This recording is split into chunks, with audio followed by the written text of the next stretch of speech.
2 hours and the longest track in the history of motorsports. Welcome everyone to the final round of the I Can't Believe It's Not ACC Championship, and we're at the it's pretty much the icon of motorsports, if you know what I mean. Nürburgring circuit, more specifically the Nürburgring Nordschleife. This is going to be quite a long race. 2 hours of of an of an over 17,000 over a 17,000 kilometers circuit. It's definitely something to be careful with. Dangerous circuit. Let's hope our drivers are just as dangerous as the circuit itself. As in that they're good enough to tackle the circuit, because let's face it, Nürburgring, it's a pretty hard circuit to try and go around. Try and go around it.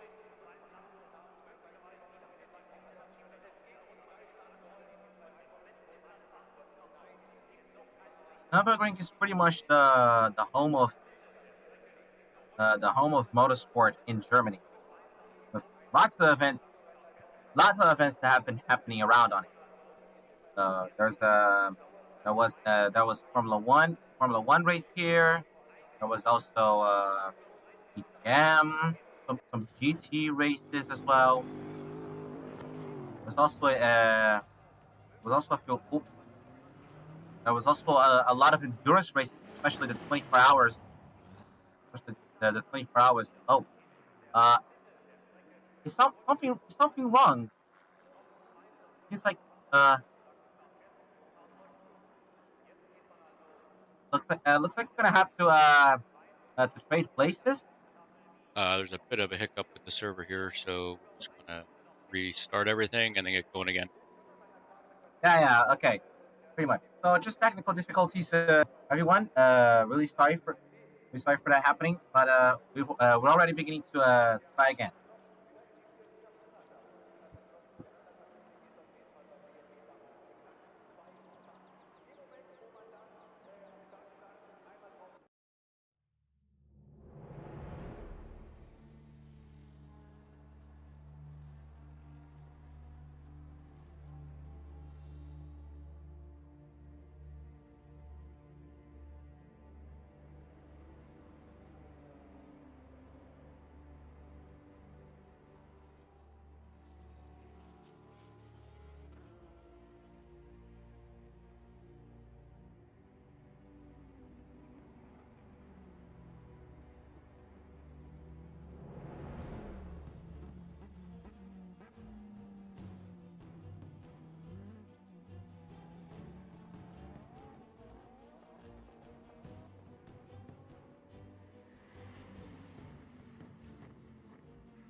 All right, we're back on.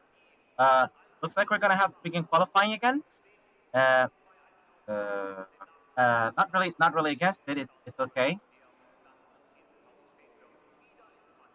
It's because if you remember, we had a few technical difficulties with the server, but hopefully everything is okay now, and we're going to be able to get through with this race. We just need to get the qualifying out of the way.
while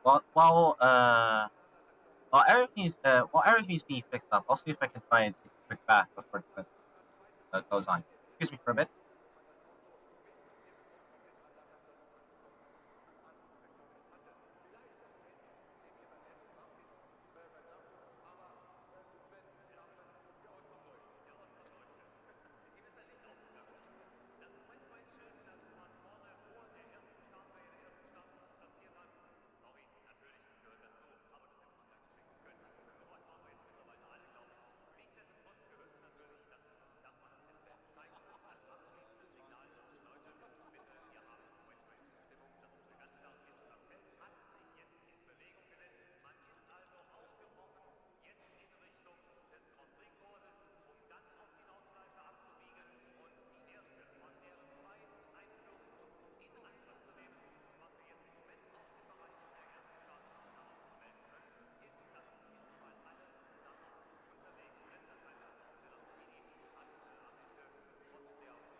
Whoops!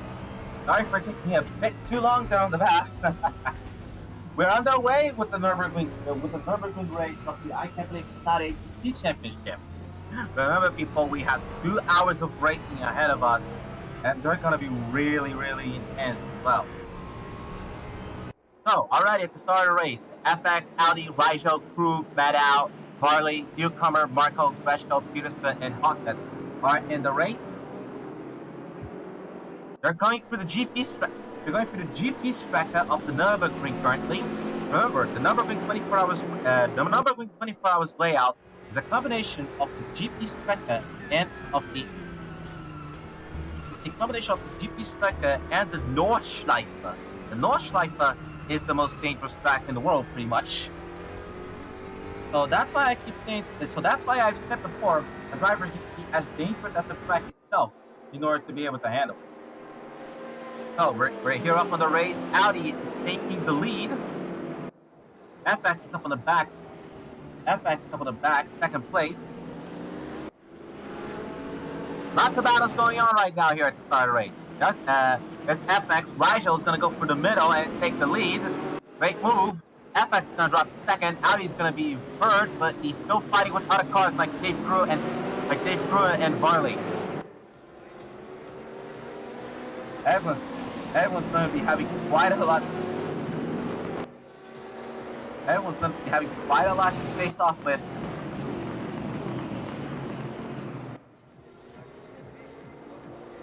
We're currently following Maddow. Everyone's still pretty together here. They've entered the Nordschleife now. Sadly, the Nordschleife has so many corners that I can't remember all of them. I only know of very few famous parts of the circuit, like this one. This is the jump. But it is pretty much impossible to remember all of the corners that this circuit offers.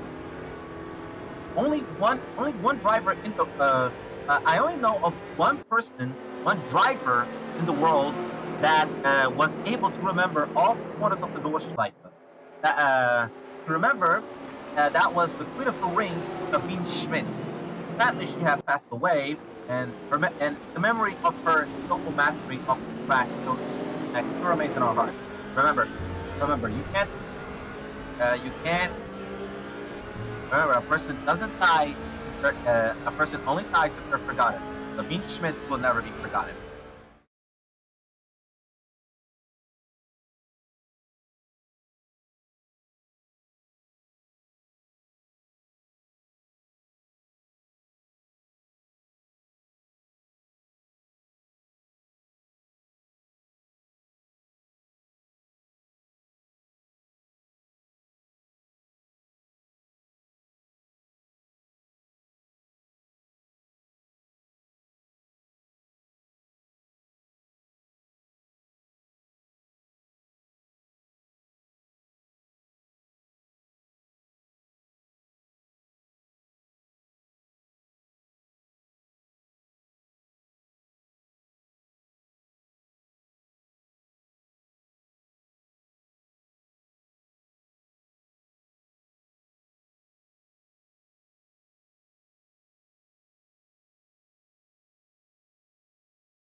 Everything all right now? My check 1 2. Can you hear me?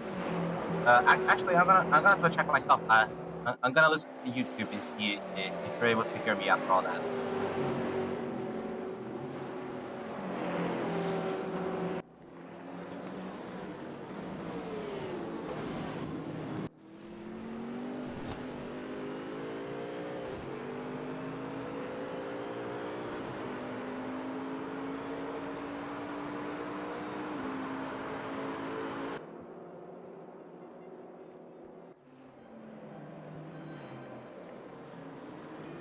Yeah, you can hear me. You can hear me. Welcome back to the I Can't Believe It's Not ACC Championship. We're very sorry for what happened. We had a few technical issues just now. But everything's all right now. We're back. We're back online. We're back on live, and we're back to some awesome racing. We're on lap 2 of the Nürburgring Nordschleife 24-hour layout race. Hello, Kost. How are you doing today?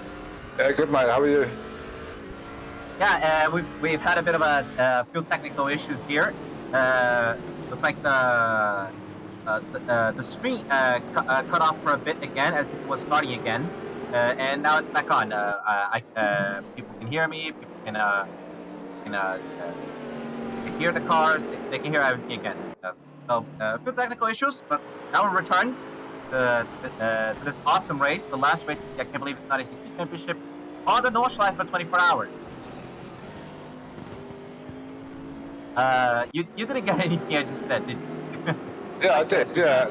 No, I was just checking why I didn't have any sound on the media stream comps. Okay. Well, it was just a few technical issues. Exactly. Because Yeah, I saw that. Now, I was watching and it just ended, and I thought, hang on, what's going on there? yeah. But now we're back on. We're back on transmitting live off the race. Maybe you want to join in the commentating, do a bit of a trivias or anything. The knowledge I have of this track is trivial, to be honest. I know the track. I know the track really well because I've raced it for over 10 years, probably 15 years now, and I've finally learnt it. There's a couple of bits I still have to watch because there's a lot of corners that are very similar that are different. Yeah, Nordschleife has the reputation for being one of the most difficult racetracks of the entire world. Almost on top of like Circuit de la Staff, which is used for the famous 24-hour race that happened back in June. The drivers are even going through one of the famous sections of the track, which is the jump. It's after the initial part. I also only know like very few places of the Nordschleife. Like I just said earlier, it's a really famous track, but trying to remember everything in it is really, really hard. You need to be a really experienced driver in order to be able to know everything about the Nordschleife. You just need to drive hundreds of laps. Like I say, it took me over 10 years, probably 15 years, because there was a couple of corners which it's after this section. There's a couple of right-hand corners. One's really tight, and the other one you can floor it. And there's a couple of other bits like that I've only just worked out, but they can still catch you out. Speaking of flooring it, Dave Crew just went out of the track over here. Dave Crew is driving the Corvette Zero 653. You were just speaking of flooring it and about the double right-handers, and Dave Crew just committed that mistake, dropped to 8th place.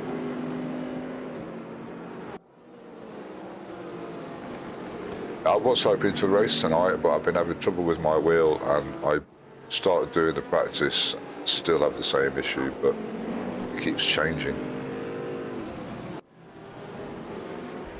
I see. Everyone is still racing pretty hard on the track. That's my cockpit passing Nate Newcomer. Nate Newcomer went a bit wide over there. Everyone else is running smoothly though. They don't seem to be very far from each other, most of them. Everyone is in the orange times from what I see. Nate Newcomer is here fighting Mike Pocket. FX is trying to keep up with Raijo, who's taking the lead after he passed him and Audi. Audi dropped down to 9th place.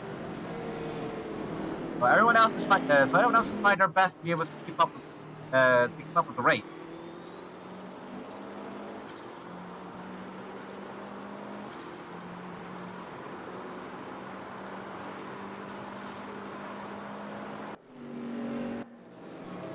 Can you hear the cars on the stream? No. Here on the stream, here on Discord, I can't. We can only hear the cars when we go to YouTube, pretty much. Yeah. Also, Nate Newcomer and Dave Crew did another mistake. They ended up hitting on the wall at that right-hander. I'm pretty sure that right-hander is one of the hard. I'm pretty sure that right-hander is one of the hard corners of this circuit. That's still Varley and Dirk Gresham having a side-by-side battle. You were gonna say, Toss? I was just gonna say there's a few. Even like I say, I know the track, but some of the corners still catch you out. If you're going fast car, you can overshoot quite quickly. Yeah, pretty much. They're going for a little hairpin here. I think this is. I think Phil Varley is going at the carousel. This might be the part of the carousel. Yes, there it is. It is the carousel. Like I said, I only know a few parts of the track, a few corners, and their names.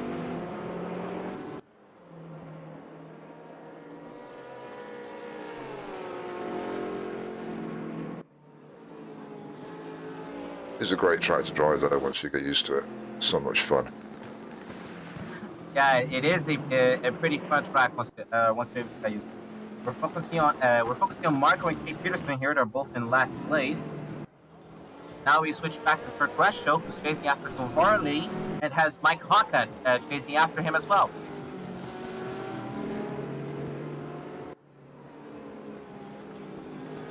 If I remember, this part of the Nürburgring right here is where a lot of. Oh no! What just happened there? Nate Newcomer is spinning out.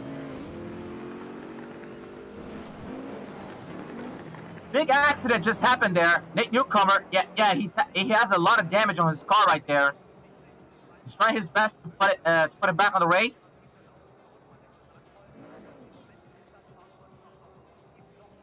That was Nate Newcomer and I believe Audi. Both of them were probably having a battle, and something happened over there during the race that caused them to get some contact.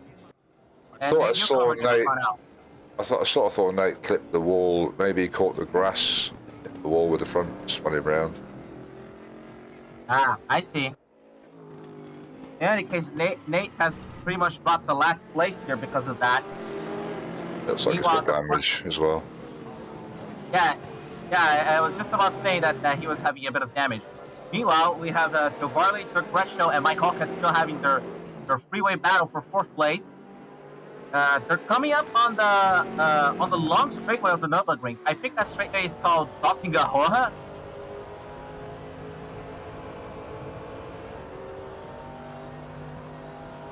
Dirk Gresham going on the inside over there, and still in there. He's still in there. They're going side by side.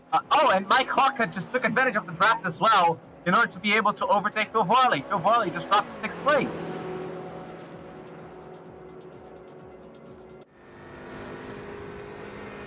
The Dottinger Hohe is pretty much the most straight of the Nürburgring, except the Dottinger Hohe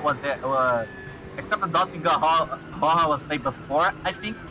Actually, I don't know which track is the oldest, Nürburgring Nordschleife or Circuit de la Star.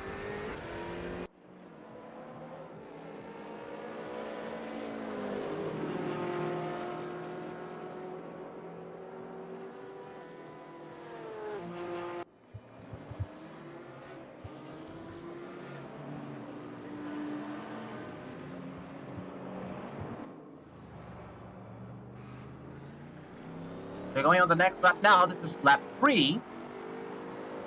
Gresham, Hawkett, and Varley still having their freeway battle. Meanwhile, at the front, everyone seems to be spread out quite evenly. Rigel has put it away. On the back as well, everyone seems to be around evenly. The only battle happening is pretty much between these three. Not a lot in it. A few seconds between them all. Yeah, not a lot. Yeah, indeed, not a lot between them. Pretty much, we just saw at the Dottinger Hohe, Dirk Gresham took the draft from Phil Varley and managed to get through with it, and Mike Hawkett managed to take advantage of the draft and be able to push himself into 5th place as well, which brought Varley up to that 6th. I'm actually wondering if if Mike Hawkett mentioned there's some bump drafting there at the Nottingham. I'm sure. I remember one of the drivers told me that they also tried that before and it worked. Yeah, it's not just NASCAR. It's not just NASCAR where bump drafting is useful. A lot of GT racing as well, and even also in Formula races there was some bump drafting.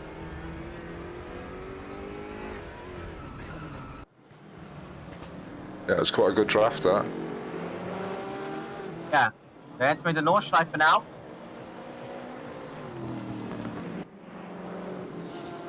So, Cos, from what do you know, which track is the oldest? Nürburgring Nordschleife or Circuit de la Star?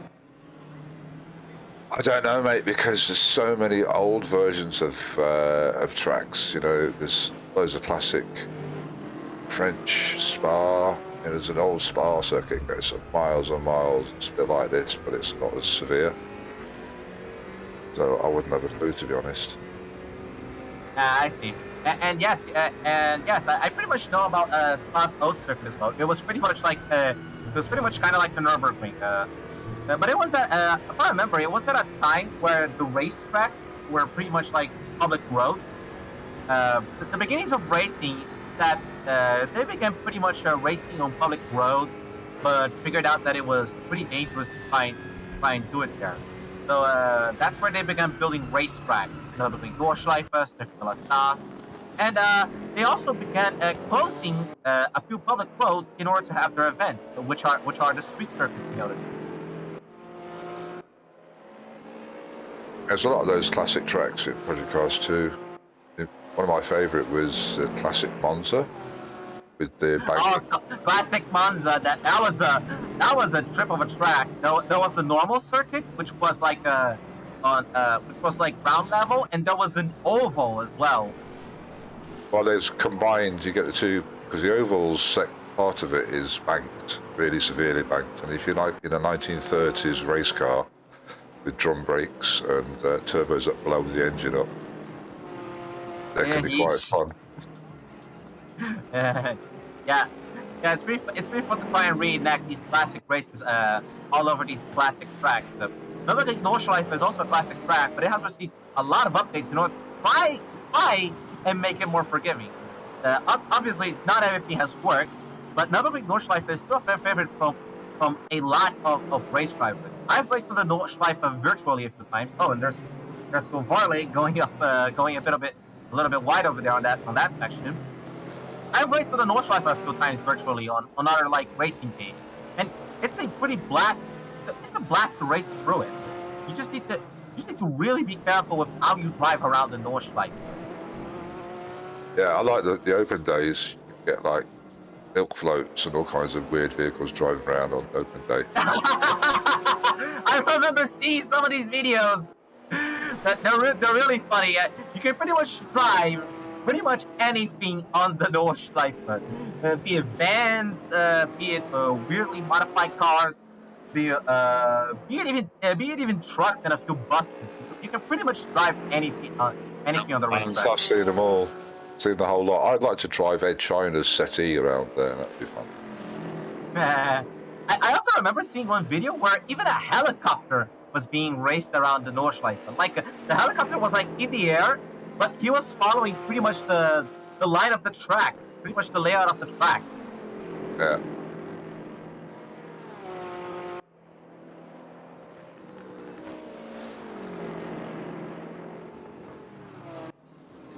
But basically, it's a pretty fun place to drive in. It's definitely one of my bucket lists if I ever manage to travel to Europe, as long as it's not in conflict. Well, it's one of the most dangerous tracks that you can drive in some of the most expensive cars that you could ever hope to own, and you can do it virtually without any damage or cost to the bank account. Yeah. apart from DLC, of course. Yeah, apart from the DLC, yeah, you're right. Pretty much better to sometimes drive it virtually.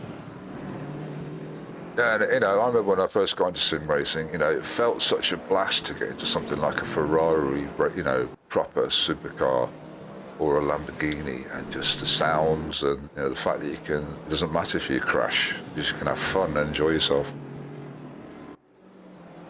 Yeah, I know there's some parts where sim racing or virtual racing is sometimes taken seriously, but sometimes you just also gotta like be able to let loose a little bit, just enjoy the little thing that you have over there. Racing expensive cars, doing some amazing battles around either with CPUs or with other players as well. It's pretty amazing. It's pretty amazing to see. That's why I like a lot of racing games, like some arcade racing games. There's Gran Turismo, which I also love. I played a lot of Gran Turismo 4 on an old PS2 I had, and Forza Motorsport 4 as well. I really like. Toka was my first exploration into racing on the PlayStation was Toka, and Wait, Formula One. your first racing game was what on PS2? It was on PS1. It would have been Toka, touring cars, and Formula One, the early Formula Ones, and anything else. The first sim that I felt like a sim was GTR Evolution and Race 07, the Simbim Studios. That was amazing back in the day. So when I first thought, yeah, this is different to just arcade racing. This is actually tunable cars that have an effect on the feel of the car and everything. Yeah, I almost kind of forget that Toka Race Driver was a thing, because right now, Toka Race Driver has become pretty much Grid. Right now, it's just like Grid. The most recent game of that series being Grid Legends. But yeah, Grid was once Toka Race Driver. Yeah. And here we see Mike Lockhart be overtaking Dirk Brescio at the Dottinga Hohen.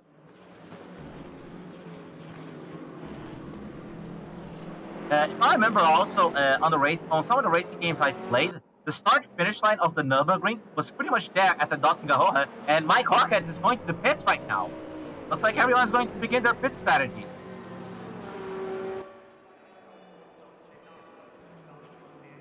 Also, did you notice that this is only lap 4 and they're beginning to pit? Oh yeah. Yeah, pretty much, because Nürburgring is a pretty long track, so you're gonna be doing a lot of you're gonna be wasting your tires quite a lot trying to go for all of the corners that the track offers. Yeah, Mike Lockhart wasn't the only one to pit. FX also came in, Raja as well, which means that Matt Al is currently leading and Dirk Brescio is in second place. Speaking of Matt Al, he's right in front of Dirk over here. They're only like 2 seconds apart, but they can still see each other. If we head like into a cockpit camera, look, there's Matt Al over there. They can still see each other, so they're pretty much still pretty close. Just not close enough. It's not close enough for a battle.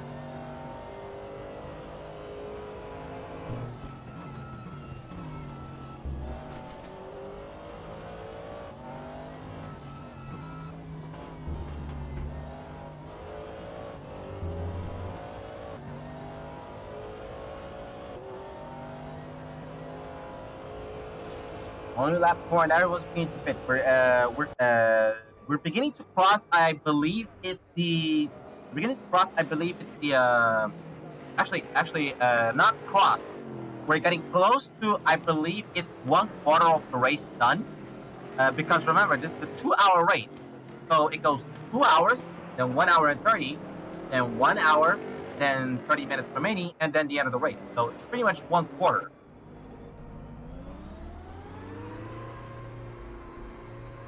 Marco's beginning to leave the pits now.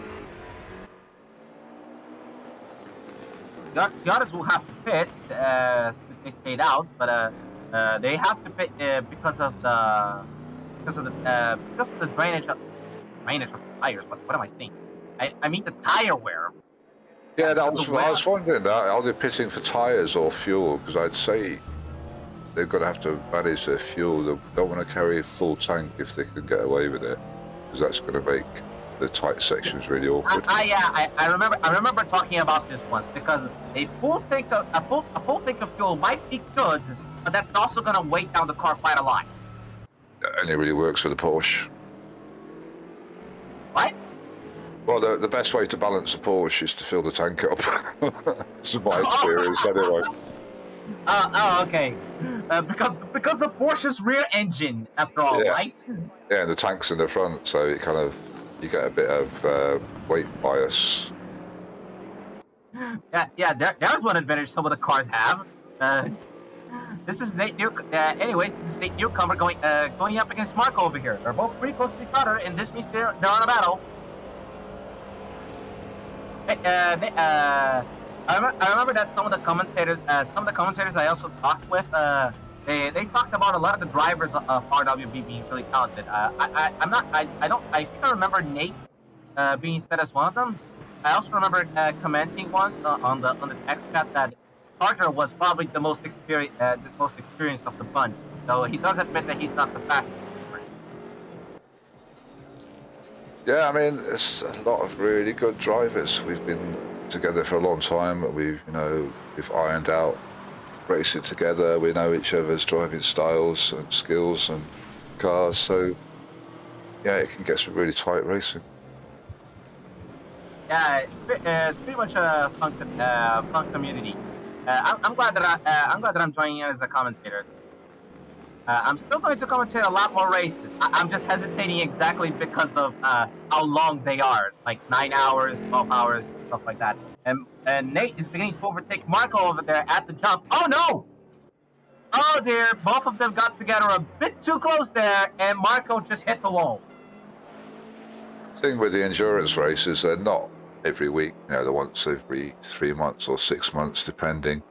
And we have a charity race once a year, but we generally do it in shifts. I stayed for a 12-hour race once because I had nothing else to do, and people dropped in and dropped out. It's a good flow of people, just we can organise beforehand, so it's not too much stress for you to run the stream, as the main comps, but we can do shifts. That's good to know. That's good to know, I guess. Well, yeah, it's the best way to do it, Shares the load, and then you don't get so tired and stressed because, I know it's hard to commentate on your own, because you have to fill that airtime, and if you're not knowledgeable about tracks and cars very much, or like for me recently, I've been out of touch with commentating, so I've kind of lost track of who's doing what and all the new drivers and how they're doing, and so I'd be useless being a main comms. I'll just be backup, bouncing boards or whatever. That's all right. I also believe I still have a lot more to learn about commentary. Like I need to learn what each driver's doing. I need to learn some of the ins and outs of all the other driving abilities and everything. I still have a lot to try to learn and commentate and even notice a bit. I see that some people have already told me that I really notice a lot of stuff going on. For example, Marco here, he looks like he's having a bit of difficulty with the steering, probably because he's damaged. Or he's got a puncture. Yeah, or that. Yeah, see what I mean? He did hit the barrier pretty hard, so he might have damage. I know the damage is on, but you have to hit it pretty hard to get it to register. Yeah, he had that little tangle with Nate Newcomer over there. But like I said, I can notice these things. I just can't notice what exactly is the problem. It's either a puncture or if it's damage. I still have to work on noticing those things still. See, there it is again. I mean, what they call educated guess would say he's got steering damage from hitting the barrier.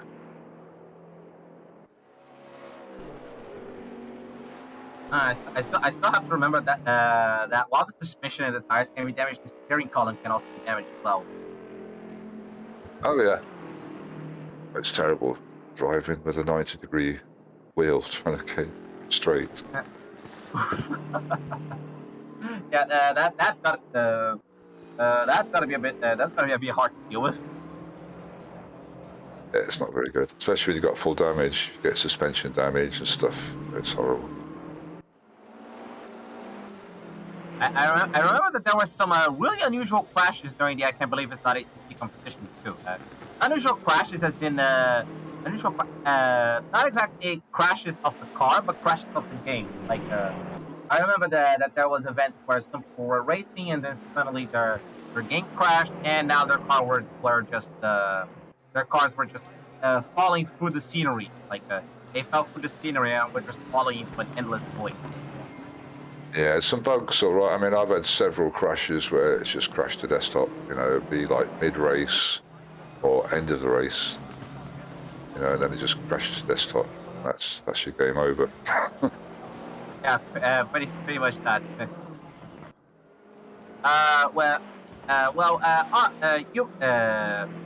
Sorry over there. Cos, if I remember, you were racing here in the I can't believe it's not ACC championship. You were the one driving the Z4 GT3, right? Yeah.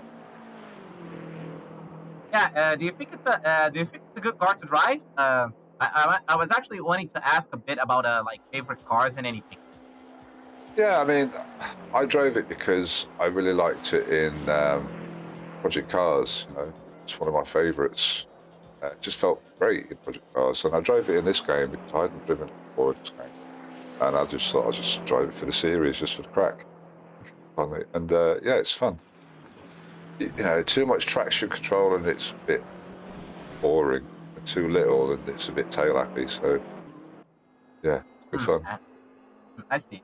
Meanwhile, Audi, Matt Phil Farley, and Dirk Bradshaw have gone to the pit stop now, which means that Rigel is going to take the lead. And everyone else is going to begin joining back into the race. It looks like Mike Hockett. Is still ahead of FX. Probably that's what's going on. Yes. Dirk Bradshaw is also back. Phil Farley is back on the race. Audi's also back on the race. So the new positions are that Rigel is in first place, Mike Hockett is in second, FX is in third, Matt Al is fourth, Dirk Bradshaw is fifth, Phil Varley is sixth, Audi is seventh, Faith Peterson is eighth, Dave Crew is ninth, Nate Newcomer is 10th, and Marco is 11th.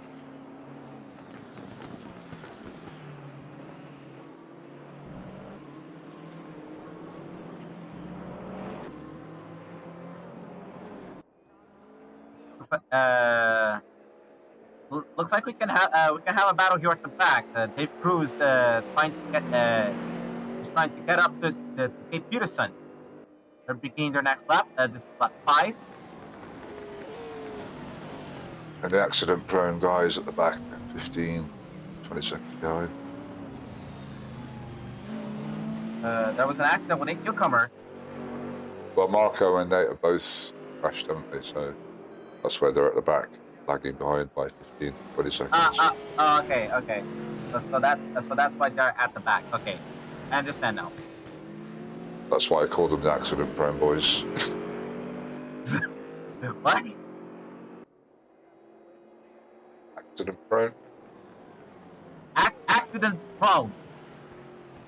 Yeah, just, you know, prone to accidents. Yeesh. That's got to be hard to take.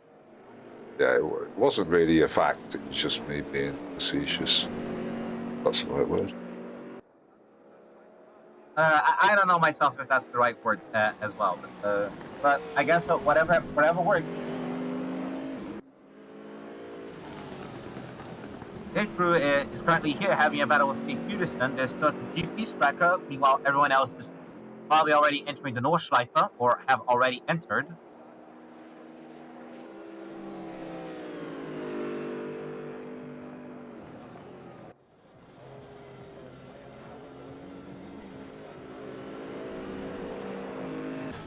At least the lads will have a chance to repair their vehicles in the pit stops are going to be thick and fast on. Any damage you can fix on the fly, well, and adjust it on the fly there, pit stop.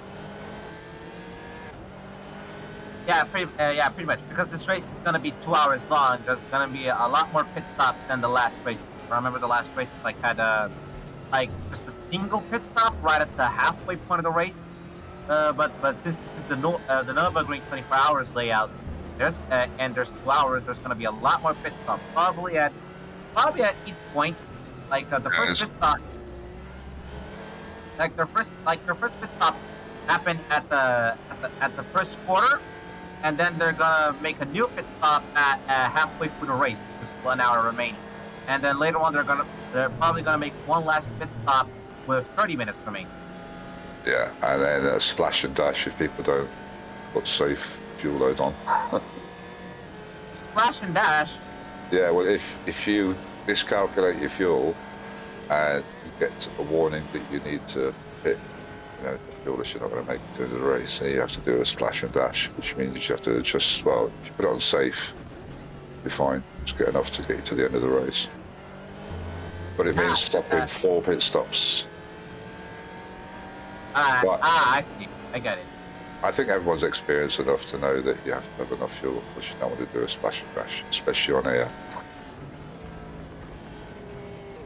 Yeah, empty tank. The empty tank is pretty much a really bad.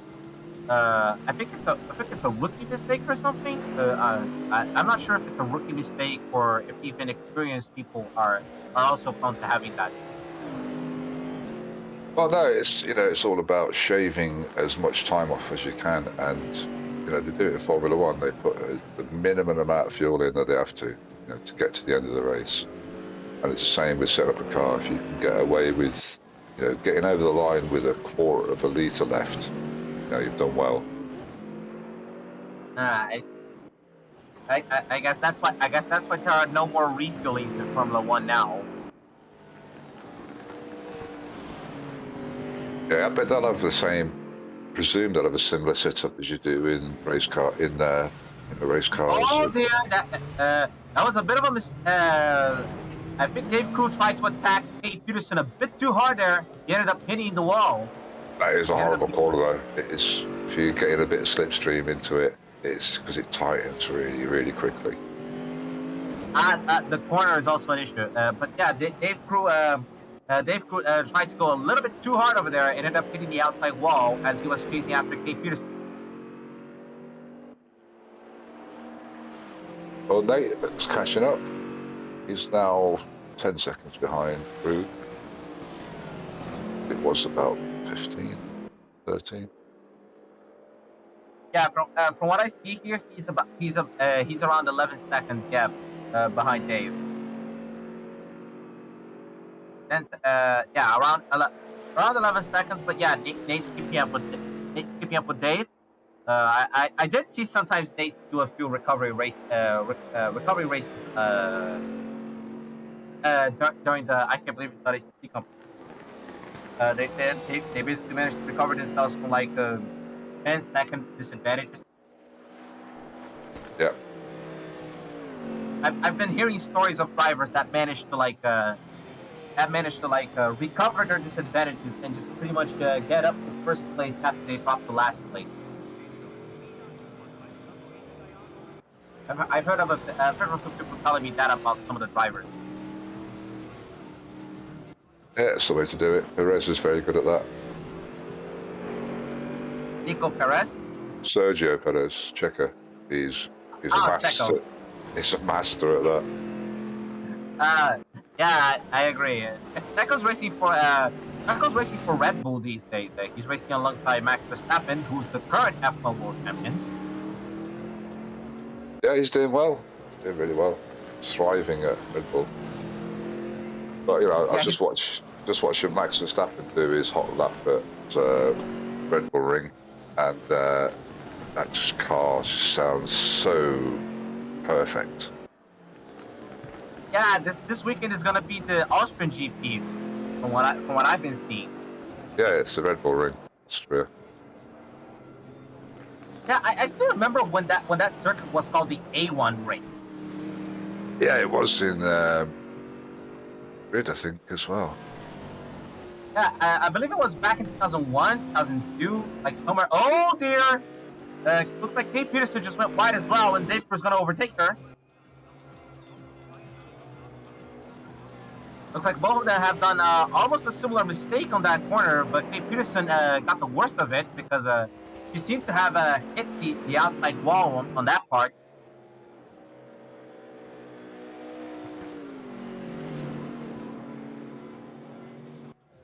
As we were saying, I remember when the Red Bull Ring was called the A1 Ring, and that was back in 2001, 2002, I believe. The one game I learned where the Red Bull ring was once called the A1 ring was pretty much Grand Prix 4. Right. I think it was called that in either Grid or what's the other one?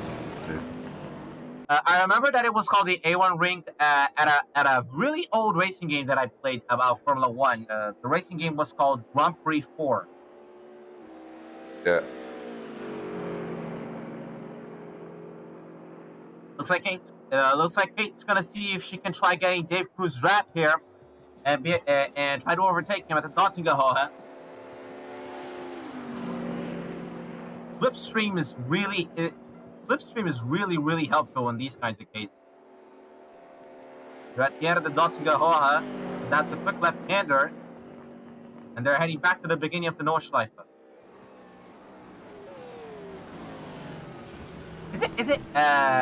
Is it hard to slipstream in RaceRoom? Like, is the slipstream efficient in the game?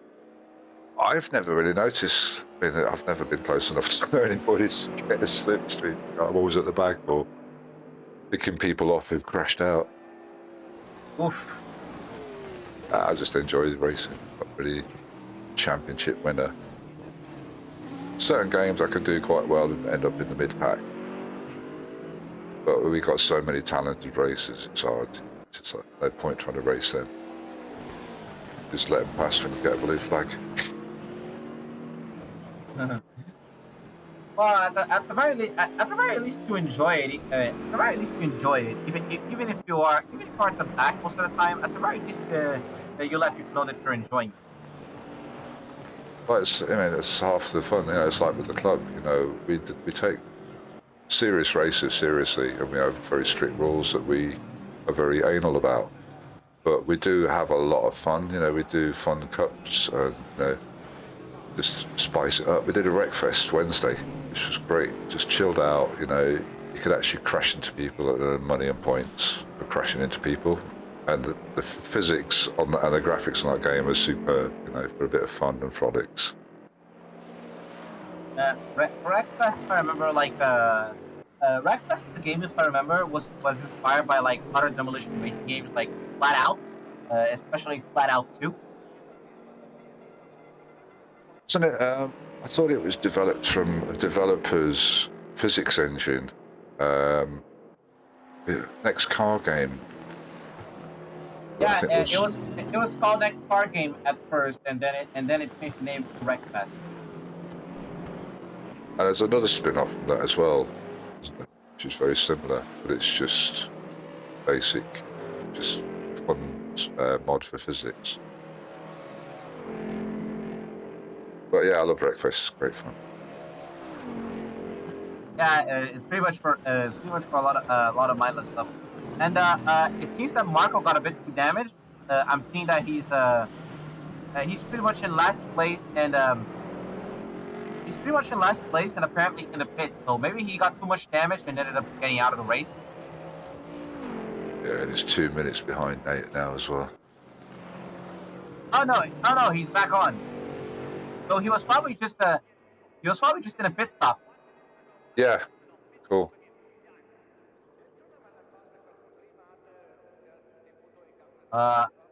Going a bit slowly there. I just noticed I was looking earlier, Rigel have a comfortable 6 or 7 second lead. That's narrowed down to 3 now. 4 seconds. Marco has apparently slowed down over here. Not really sure what happened. Yeah, he's just stopped at the exit of the pit lane. What happened? Did he not get fuel? Is he away from the keyboard? Might be disconnect, or his wheel might have disconnected or something. Something must have happened to him.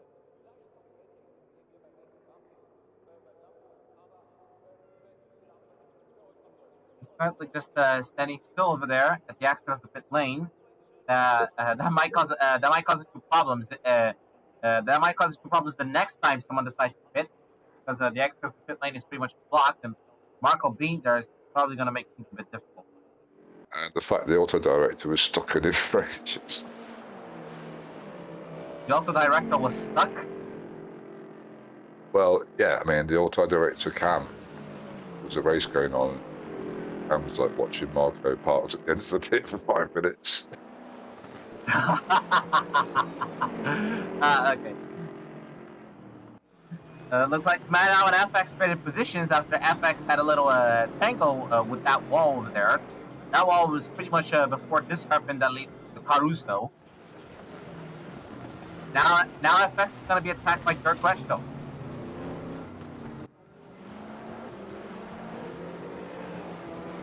Yeah, Dirk's a hungry racer. Yeah, his Callaway Corvette has participated in a lot of battles and overtaken a lot of drivers over the course of the competition. Yeah, he's had a good year, hasn't he? Let's see. Yeah, looks like Marco's out now. He had stopped at the exit of the pit lane, but now he's fully out of the race, pretty much.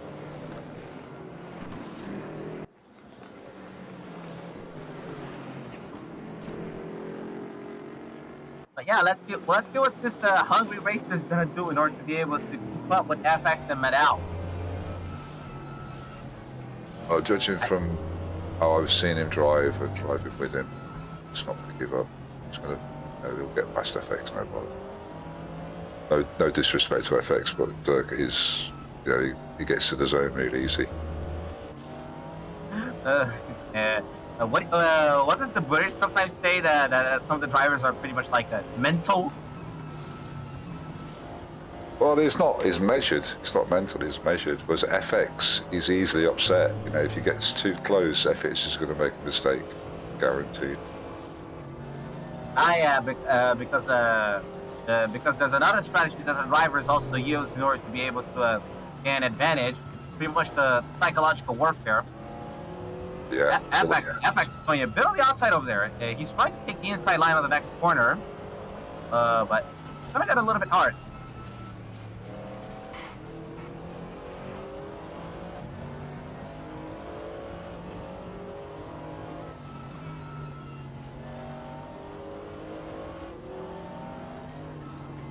They're getting ready to go into the Dottiga. Dirk Resto's gonna try and see if he can use the draft of FX in order to see if he can overtake him. There he is. He's getting closer. Is he gonna bump draft? He's gonna be bump drafting FX through the Dottiga. So he's gonna try and get close to Maddow instead. Dirk Resto is bump drafting FX so they can get close to Maddow. He's coming out now because the Dottiga is finishing. And Dirk Resto has taken the 4th place from FX now. That was really intelligent. He was trying to use the bump drafting not just to overtake FX, but also so they could get much closer to Maddow. And pretty much at the front, Mike Hawken and Rijo are taking the pit stop right now too. There's Dirk Resto chasing after Maddow.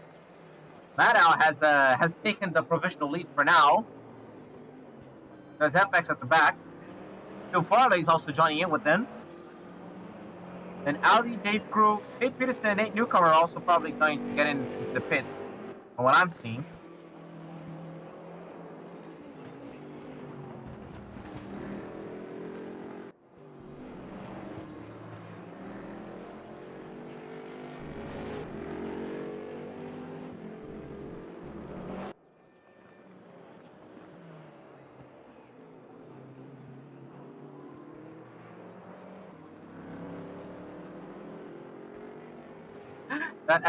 That's what I mean about bump drafting not being just a NASCAR maneuver, because pretty much every other type of racing is able to use bump drafting in order to gain advantage on the races they go on. It's not just NASCAR; it's pretty much GT endurance racing as well. And I've seen like the Formula 3 cars also do bump drafting. One of the most famous examples that I remember was, I believe, Antonio Felix da Costa. Yeah, Lost me there. What? You lost me, Foster. I was talking about bump drafting. Like, I was talking about bump drafting. I was with you up until you mentioned some guy, and then I just. It was Antonio Felix da Costa.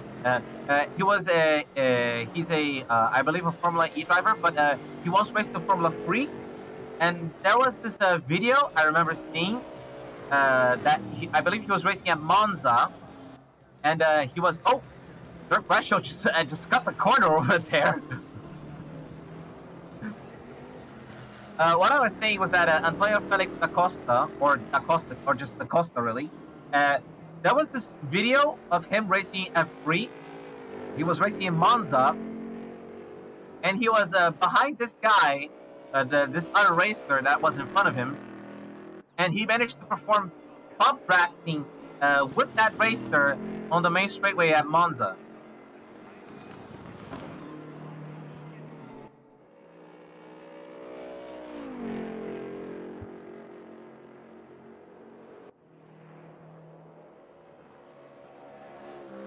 It was pretty much a great sight to behold.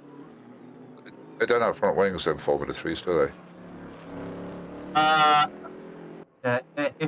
I think they do. But I think that Costa managed to get himself in front of that driver without damaging each other or spinning them out. I don't even think there was any damage.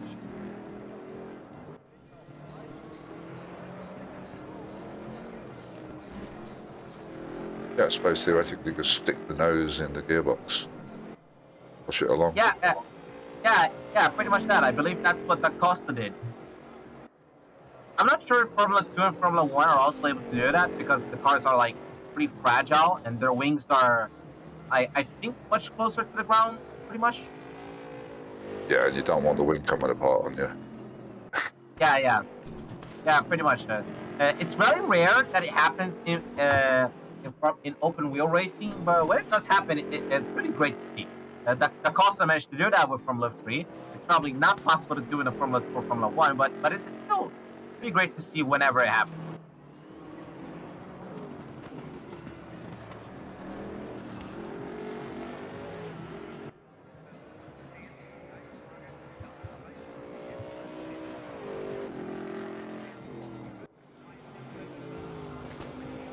Oh, what's up to Rigel? Oh, I suppose he's pitted early, didn't he? Yeah. He had pitted earlier, and because of that, Maddow, Dirk Brescio, FX, Varley, and Audi are now ahead of them. But these 5 drivers will also have to pit.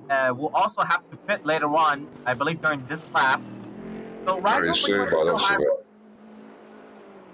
Rigel pretty much still has like the provisional lead.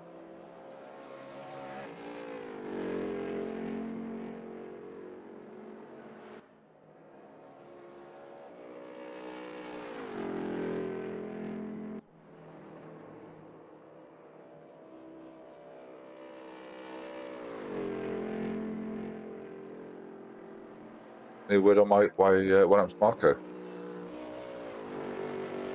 What happened to Marco? Yeah, any news? Remember that when we just saw him like sitting still at the exit of the pit lane? Yeah, something must have happened. Something must have happened during the pit stop, like I believe like failing to put in gas or anything, or maybe like you said, a disconnection. But yeah, Marco's pretty much out of the race because of that.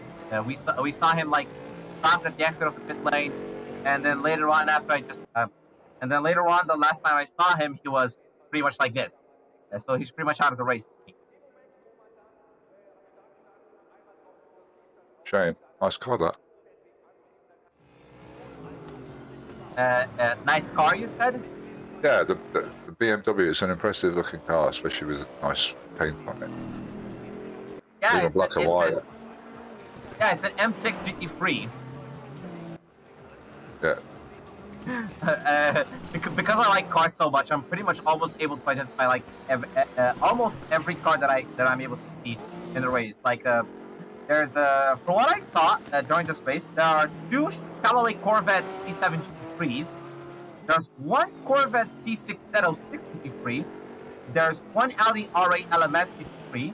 There's 2 Porsche 911 GT3Rs, which are Phil Varley and Audi, and everyone else is just using the M6 GT3.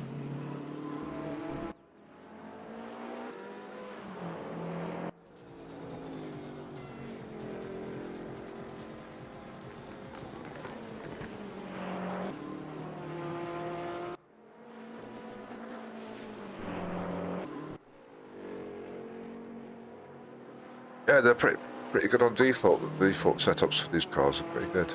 Muck about with the traction control and the brake bias and tune them a little bit. Yeah, pretty much. What we're seeing, from what we're seeing here, some of these drivers are now beginning to approach the dots in the Hoa. We're going to see if they're going to like make the pit stops, because that means that Rigel, remember, Rigel managed to pit earlier, so these drivers are gonna. Why is there a 1.5 second countdown? Toss, you okay? Yeah, no, I'm just looking at the screen there. It says race less than 1.5 seconds. Less than a minute and a half. I also just noticed that. I was actually talking about your voice. Oh no, sorry, I had my mouth in front of my face, scratching my face, and Okay. yeah, that's weird. I also just noticed. Looks like the server's taking a bit of a hit. Well, maybe it's the way it's set up. It has to be set up for 2 1-hour races or something together. We'll soon find out. Well, at the very least, it's back to normal. Saying that. Oh yeah. I just saw that. Maybe the clock only goes up to an hour. Maddow has not pitted yet. Meanwhile, Phil Varley has overtaken FX. Did something happen? Oh, FX is just doing his pit stop now. Everyone else probably went ahead. Yeah, FX. What? Sorry, I'll be back in a minute. Okay. So FX just went in the pit stop. Everyone else began going ahead.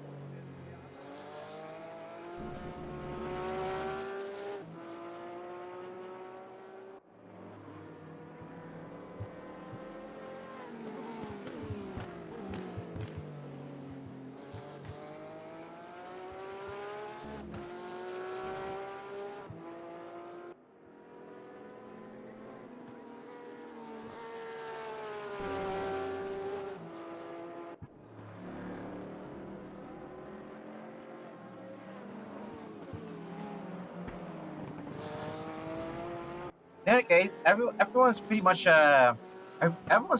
evenly far away from each other. So not a lot of action is probably going to happen. But some drivers are still attempting to chase others. So it's not. And besides, we only got 1 hour remaining, so it's not. So it's not the end of the race just yet.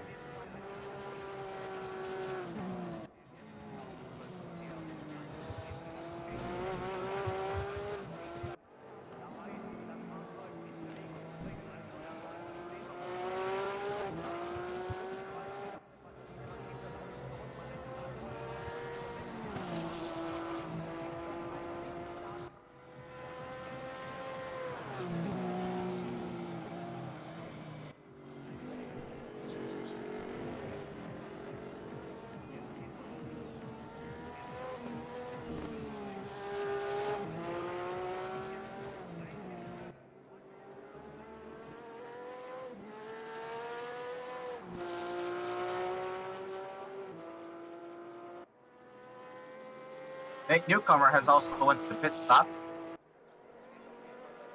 Everyone else is just following.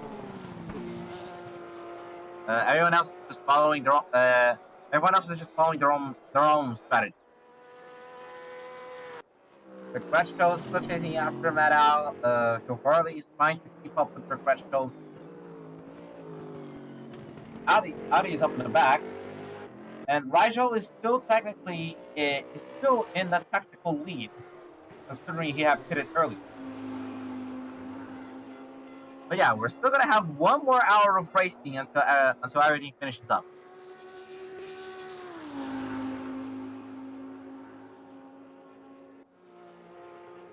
It's cool outside. It's cool or it's hot outside? No, it's cool. It's been really hot. It's been like in the top 20s today.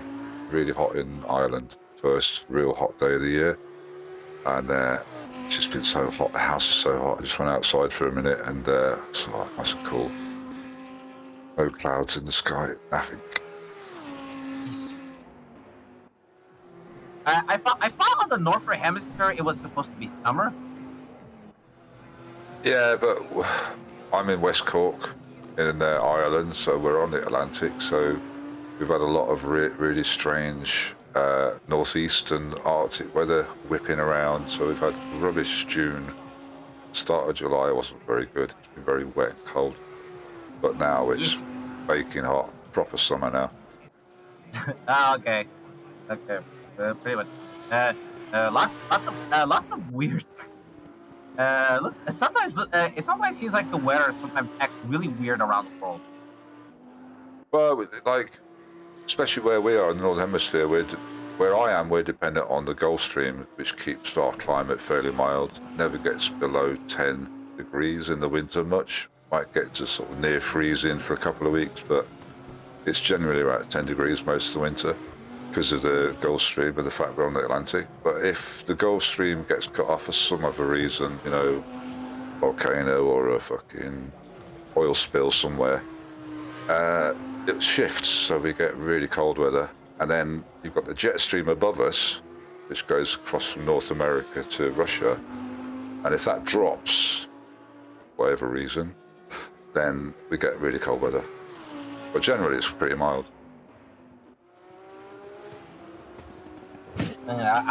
Meanwhile, I'm just living like in the middle of the equator line, and we have lots of times of like rain most of the time, and then the other is just like a really summer hot, pretty much almost a full day.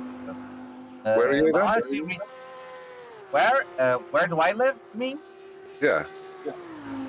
It's Brazil, like the north of Brazil, the state of Amapá. Right. Yeah, so you're going to get very tropical weather, kind of monsoons and lush vegetation. Yeah, but I'm not exactly a fan of the rain here. My house nearly flooded a few times. Yeah, but you wouldn't have lush vegetation without that rain and the heat. I'd love that, man. I love the rain. I love water. You know, in the summer, if it's really hot and it's raining, got some clothes on that are a bit grubby, I'll go out and get wet just to cool off, clean my clothes. No problem. Meanwhile, over here, we're currently seeing that Rigel is beginning to get close to Audi, as we just saw him right in front of it, or right over there. Yeah, I don't understand that. How's Rigel dropped back so much? They've all done their pit stops. Maybe just extra fuel. Remember, Rigel did a pit stop earlier. Yeah, but I thought would have evened out and he'd have been kind of close to the lead, but he's dropped back quite a bit. By about 8 seconds.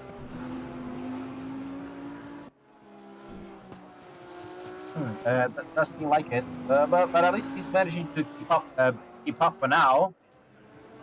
Audi's right up there in front of him, so Rigel has a chance to attack him once he's able to get close.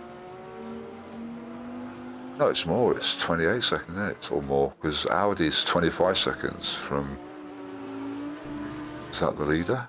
Or Phil? No, it's Phil. He's in third place. Audi's in fourth, and Rigel is in fifth. So Audi is behind Phil, who's in third place. Yeah, so Audi's 24 seconds behind Phil, which means that Rigel's 25 seconds behind Phil. But you gotta remember that those 4 drivers up at the front still have to take a pit stop. So Rigel is pretty much still in a provisional lead, pretty much. You sure about that? Yeah, because the other driver that did a pit stop, from what I saw, was Mike Hawkins, from what I remember. But everyone else was just went, but everyone else just went ahead. Here's Matt out going for the Dotson Gahoa. But the only person I saw that made a pit stop of those five guys in the front was just Mike Hawken. Yeah, FX made a pit stop as well, not so long back. Let's see here. Yeah, look, Matt Al's gonna go to the pit stop. Let's see, Dirk Resho. He's also going in too. Let's see for Varley. So Varley is also heading in. And there's Audi with Rigel right behind him. Let's follow Audi for a bit, see if he's going to pit stop, which means that Rigel is going to take back the lead once they're out. Have you got camera control? Yeah, I'm on camera control. Oh, wicked. Yeah, that view on board with Dirk chasing down whoever it was, that was wicked. Brilliant. FX, wasn't it? Chasing down. Yeah, Rigel was chasing after Audi. But Audi is going into the pit stop as well, so that means Rigel is going to be in the lead again. There it is. I get it now.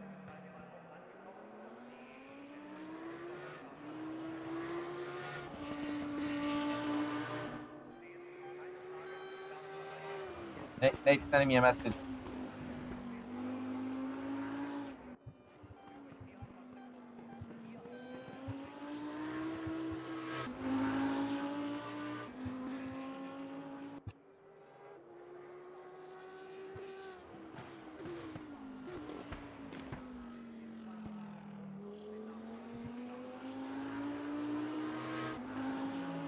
It looks like he's dropped out as well.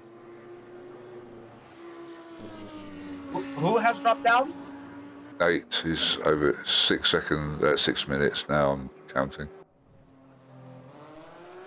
Oh no, he's out of the race. I guess that's why he sent a message to me at the team chat. So he's out of the race. Something must have happened to him.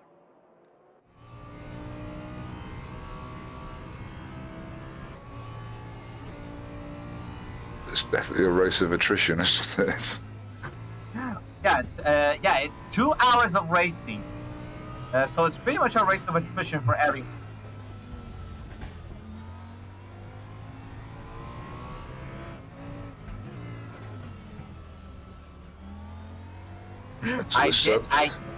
I did hear somebody say that sub notification sound was pretty loud. Yeah, it's quite tasty though. That's what you'd expect from Nate. Oh well, thanks for the sub.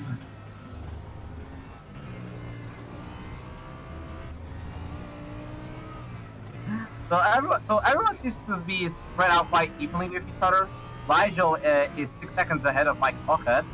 FX is 24 seconds behind Mike. Matt Al is about 10 seconds behind FX. Dirk Rasho is the closest to Matt. Dirk Rasho is one of the closest. He's pretty close to Matt Al under 3 seconds. Still on board. 9 seconds.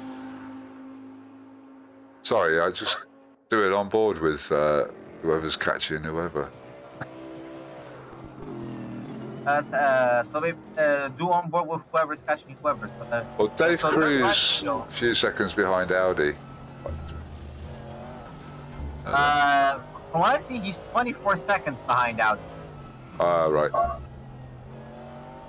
Dirk Rasho seems to be the closest of the drivers. He's close to Matt Al on around 3 seconds.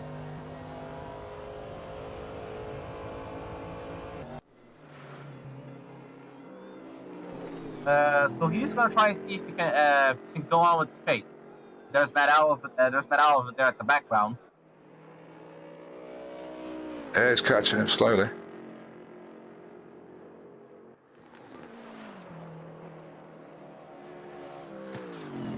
Mind you, Matt Al's, he's a good racer too. It's going to be hard work to pass. Yeah. What's the name of this part of the Nordschleife? I haven't a clue, mate. like I said, Nordschleife is a pretty famous circuit, but trying to remember every single thing on the track is gonna be really, really hard. You only know a very few things. I have trouble remembering whether it's the Nürburgring, which is Nordschleife, or the Hockenheimring. My dyslexia won't allow me to remember unless I use it every day. Yeah, very much. The only person I've ever known, like not as in personally met, but the only person I've ever known that has managed to basically learn every single corner and every single straight of the Nordschleife was pretty much the late Sabine Schmidt, like the queen of the I remember you saying that before, yeah. And she was some classy racer, wasn't she?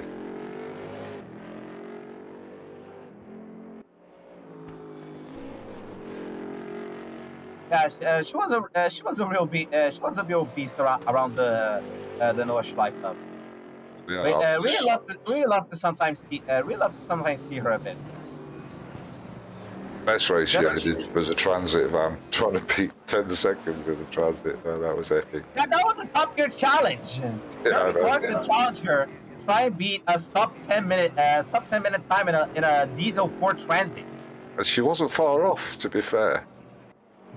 Yeah, she wasn't far off. But it was fun to watch. You know, she was so confident and cocky, and your man was bricking himself. Yeah, it's no wonder she was called the queen of the ring. Only very few people are able to conquer the entire lay of the Nürburgring. Nordschleife even coming to be known as the Green Hell, or as they say in German, the Grüne Hölle.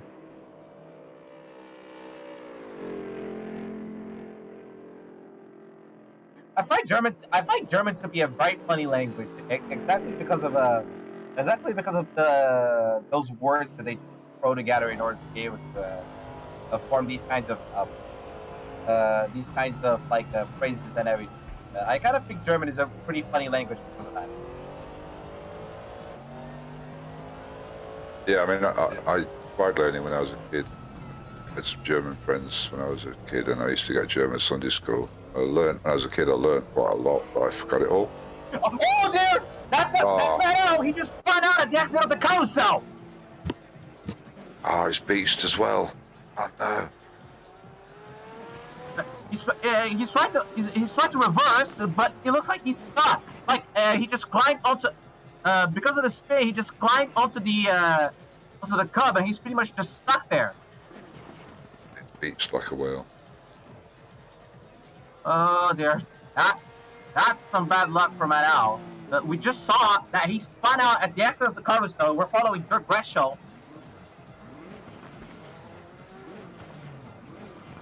There's Ali going through. Is that? And he's going to back him up. Ali was going to see if he was going to try and help him. That was great. That was great. I love that. Aldi wanted to help his fellow driver. That was incredible. That was incredible. But now Manuel is back up. And running. That was some great sportsmanship Audi showed over there. Yeah, for sure.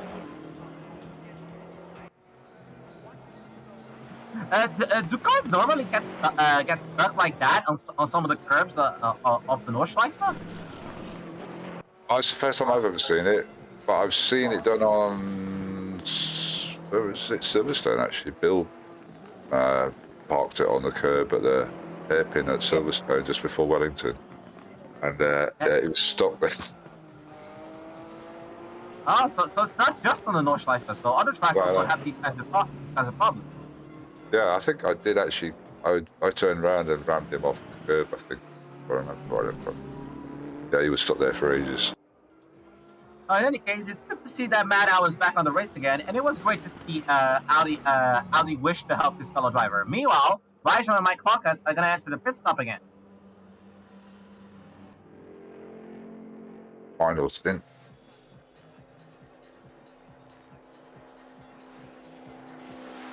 FX is going to be coming up probably Let's see if the advantage that Raijo and Hawkett have is enough to be able to avoid being overtaken by FX. Though I'm not really sure how fast pit stops are. So it's going to be really hard to determine if they're going to come back ahead. Is Raijo doing a fourth pit stop, or is he just on 3?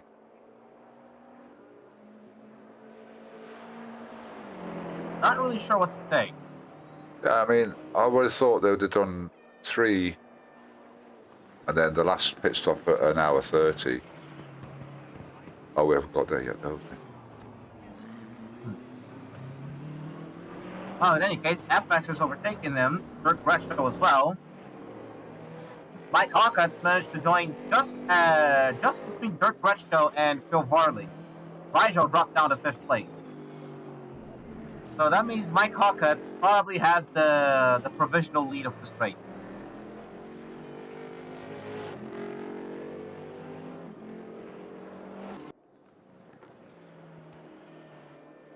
And each of them are pretty close to each other. The first three are pretty close to each other. minus 4 seconds. Good to see Alzokovic is still 7th, which is handy, and he's only a second behind someone.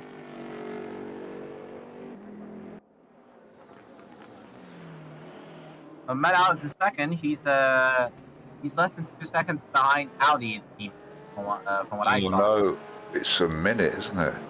Is it? No, it's a second. Oh, disbelief. Yeah, it's a second. There's Audi right there in front of it.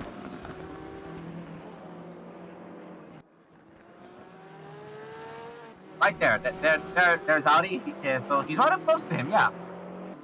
You know, everyone else is also beginning to get close. Dirk Bretschko is getting close to FX as well. He's around 1 second behind him. So FX is looking for a battle here.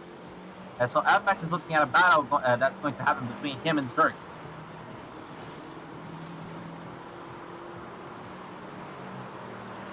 Dave Crew went to the pit stop as well.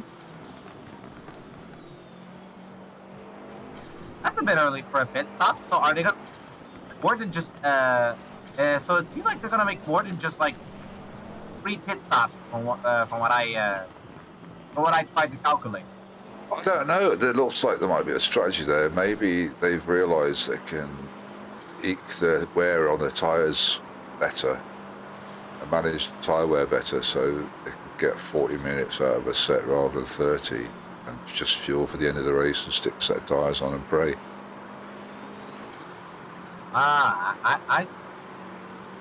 That's what I'd imagine. I mean,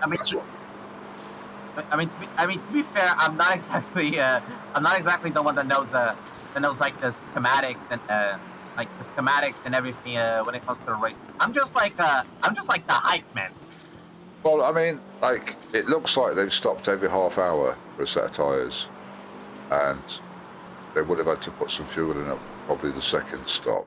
So you did expect them to go to like 30 minutes of the race to go, put on a fresh set of tyres and maybe a bit of fuel. But the fact they've gone 45 minutes early or 15 minutes earlier than they might have done says to me they've got some strategy sorted out, with tyre management and fuel management. I see. You know, over here we're seeing Matt Al doing his best to get side by side with Audi and see if he can overtake his position. Oh, you can't do it after he's stopped for you, man. Don't do it. Audi's going to defend his position as they're going to begin heading into the next corner. Matt Al is going to have to set up to stay there for a bit more, but he's definitely going to see if he's going to try and attack Audi a lot more. He's going to try and see if he's going to put the pressure on Audi so he can try and get his position. Yeah, but Meanwhile, Dirk Bretschko ahead has already overtaken FX. Nice. Yeah, but is it mean to take Audi? Is it mean to take Audi? Yeah, after he stopped to help him out, and then he's looking at overtaking him. I think that's mean, but there we go. Racing's racing, isn't it? Yeah, racing's racing. There's a few moments of sportsmanship, but they're still in a race, so they still have to respect each other's each other's wants to try and take them on. FX, meanwhile at the front, Dirk, FX, and Mike are beginning to get close to each other, so we still might see a freeway battle going on as well.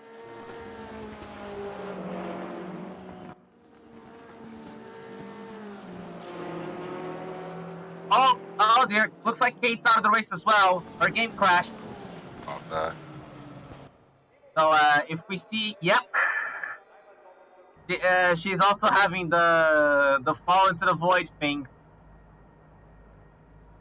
GT3 is in space. Have you watched the general chat on Discord recently? General chat on Discord. Not much. Why? Well, there's this AI program at FX Linked where you just type in something and it will generate a picture based on the text. So people have been, somebody texted Formula One meerkats in space. It's funny as hell. Yeah, I'm beginning to see the pictures now. Yeah. Yeah. I'm beginning to see the pictures now. Yeah. So Kate is pretty much out of the race, sadly. Her game crashed. Looks like FX was also overtaken by Mike Hockett.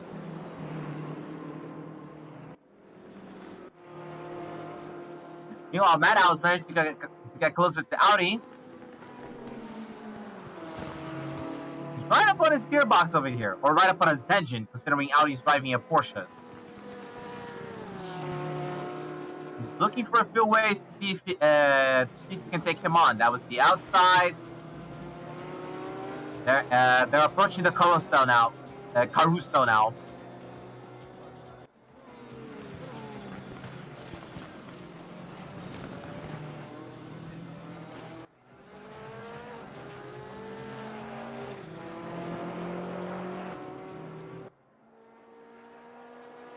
So we're still going to have a lot of racing going on. As we approach the final quarter of the race, since we're going to have 30 minutes remaining.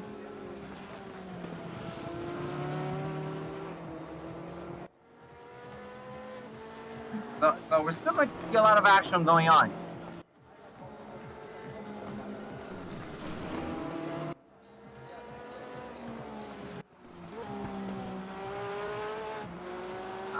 Audi needs to be careful with Matt Al if he wants to defend his position. He's probably looking around on his mirrors in order to stay alert for any move that Matt Al might perform. There's a lot of places on the Nürburgring Nordschleife for one to overtake. They're beginning to approach one now with the Dottinga. Matt Al can use the draft from Audi in order to be able to overtake him. Oh, it looks like FX is going to be overtaken by Phil Varley. Huh. I wonder what's going on with FX. He's driving really slowly.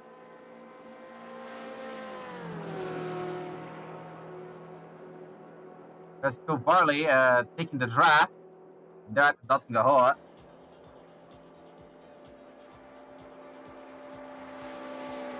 Max is going to pit now. He's pitted earlier, didn't it? Well, quite a while back. Oh, it'll be easy. Let's see. Phil Varley is chasing after FX right now. So let's see if FX is going to try and see if he can do a pit stop. He's gone really into the inside of the corner here. Now he's on the outside. Phil Varley is going to overtake him. And yep, it looks like you're correct, Cost. FX is going to do a pit stop. He's probably driving slowly either because of tyres or fuel management. Yeah, pretty much that. There's Matt Al. He's side by side with Audi, and he's going to overtake him for... Wait, what? What just happened? Matt Al pitted as well. No, but we just saw him fighting with Audi. Maybe internet lag? I remember seeing this once. Like an internet lag ends up causing like other drivers to just do these kinds of things slow. Look, there's Matt Al still in front of Audi, but Weird, isn't it?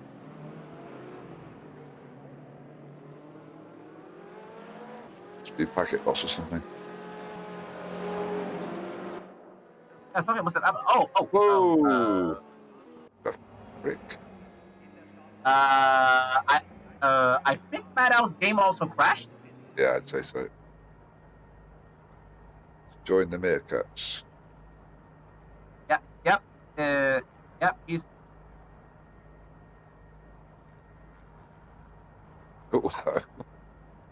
Oh, that's a shame. Hour and a half to have that happen. Yeah, he was having a really great battle with Audi over there, and then suddenly his game crashed.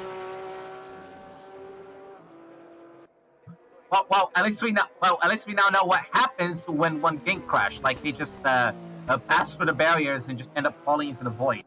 At least we know what happens. Yeah, it could be some kind of syncing. I mean, if they crash but they're still on track on the game, then it's mismatch the markers for position and stuff, the data for positioning and everything. So maybe it's a desync or something. Yeah, I guess we're only going to see once Matt out send some sort of message. If the game has crashed, he's probably gonna join the Discord and he's gonna tell us that, and he's gonna tell us on one of the text chats that his game crashed, and he's gonna confirm it for us. Such a shame though. He was having a great battle with Audi over there. Yeah, despite his accident. Meanwhile, we're still having a little battle for the lead over here. Mike Hawk is chasing after Kurt Resto. Interesting. 30 minutes remaining. So we're on the final quarter of the race. That's a wicked skin on that Beamer.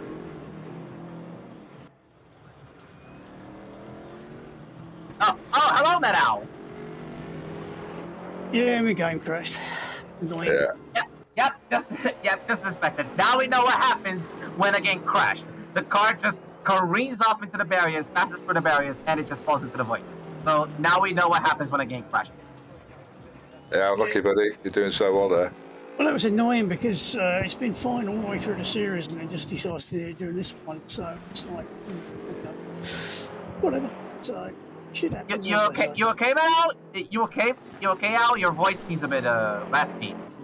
Yeah, I'm just dry as a bone. It's like hard work. Yeah, okay. Such a shame, though. You're having a really great battle with Audi over there. Not to mention... The only reason I was having a battle with Audi is because I got myself stuck on a curb for about 40 seconds, so... Yeah, we saw that. Yeah, we saw that. Had a charger moment. Yeah, I didn't think I was going to get off it. You had a charger moment. So Charger also had that accident with the curb. No, that's the one I was telling about at Silverstone on the hairpin before Wellington. He got stuck there once. Oh, okay. Okay, now I get it. Oh, such a shame. Adi even stopped to see if he could help you.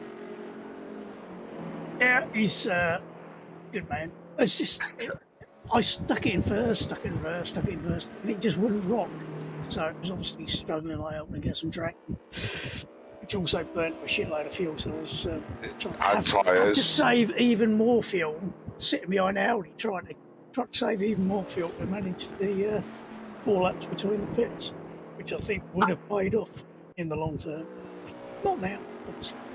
Well, I was impressed with the recovery there, because you were like stuck on that anything for about a minute and a half, maybe 2 minutes. And the fact you caught him up really quickly was impressive. Well, I had reasonable pace. It's just making sure it could do 4 laps. I had 2 litres left at the end of the first 4, and then 2 litres again at the end of the second 4. So, but you do have to do quite that lifting and coasting. So it's a matter of lifting and coasting without losing too much time. I think Dirk's doing basically the same thing. Yeah, Dirk's pretty much in the lead over here. I remember what you said about saving fuel, and you were sitting behind Audi. I believe drafting has some sort of thing about that. If you draft behind someone, you're saving a lot more fuel because your engine is doing less work. Yeah, well, basically you can sit there at 80% throttle and still hold the same speed, so that helps no end. So But yeah. the fuel runs out before the tyres after half an hour then? I was assuming that you'd have loads of fuel left for your half an hour tyre stint. We're on double fuel usage, so your fuel's going to last most 4 laps. But your tyres will do 2 stints without 2 nibbles. So it was like, right. wait for the second fuel stop, put tyres in as well. And then I was going to have 1 more fuel stop, and that would have been 2 more laps to the end. So I could have done just over half a tank, 65 litres, and that should have been enough to finish the race about 13. So it's the opposite to what I assumed to be the case. I would assume that you'd have loads of fuel to muck about with the strategy and just have to change the tyres every half hour. That was a case of it's really tight on doing 4 laps. The Porsche has an extra 5 litres in the fuel tank, and I think Phil is definitely doing 4 laps. I'm not sure about Audi. Yeah, if I remember, Cost and I talked about like the Porsche's the Porsche's fuel tank and whatnot, and we talked about how one of the advantages to using Porsche is that you can put a full fuel tank on the Porsche and be able to keep racing like normally. There's the added weight, but the added weight gives the Porsche a lot more balance on the long run. Yeah, I have tried the Porsche there. It's pretty well balanced actually with a full tank, and it doesn't feel that bad with an empty tank. That RSR Porsche was, for me, because I never really liked Porsches because of that imbalance. But they made an RSR. I don't know if it was actually produced. It was in Project Cars 2. But it was like slightly forward. It was almost a mid engine, but not quite. Yeah, that's the GTE car rather than the GT3. Yeah, I was about to say the 911 RSR was a GTE car instead of a GT3 car, because the GT3 car is the Porsche 911 GT3R. That's the GT3 car. The GTE car is the Porsche 911 RSR that is racing at the WEC. Yeah, that I did like. That just felt so nice, especially with the full tank of fuel. It's just so well balanced. Oh, anyways, we're gonna be 24 minutes. We're getting close to 24 minutes remaining on the race. Mike Hoghat is still trying to chase after Dirk Gresham here in the battle. Being as you guys have told me that Dirk Gresham is an animal when chasing other drivers, I wonder how well he's gonna cope with having to defend his lead position. He does defend quite hard as well, just Yeah, I need to remember that every one of you has raced each other. So there's a lot of stuff that can be talked about whenever you guys are racing. Like I remember you were also racing on a lot of the rounds here of the I can't believe it's not ACC championship. So each and every one of you are able to notice each and everyone's driving styles pretty much when racing in their cars.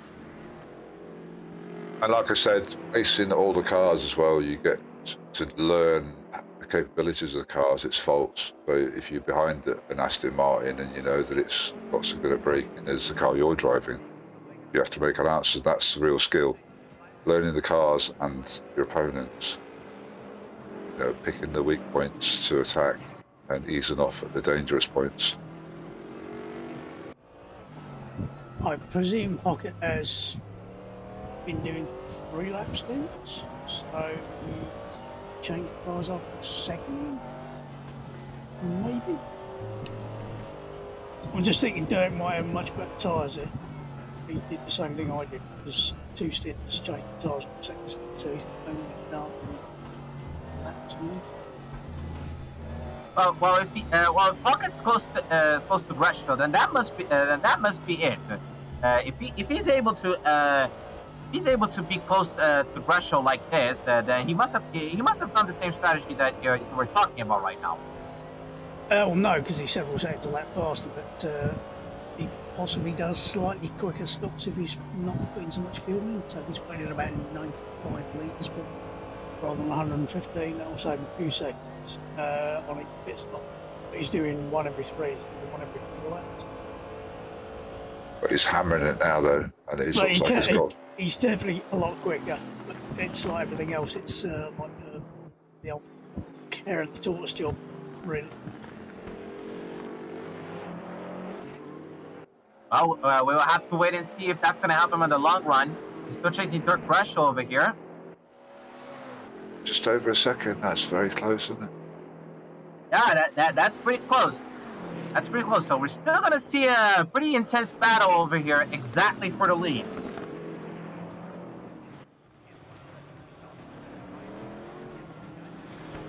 We just got to remember how long this track is. So pretty much, if you didn't make a pit stop yet, it's going to take quite a while for you to try and make a next pit stop.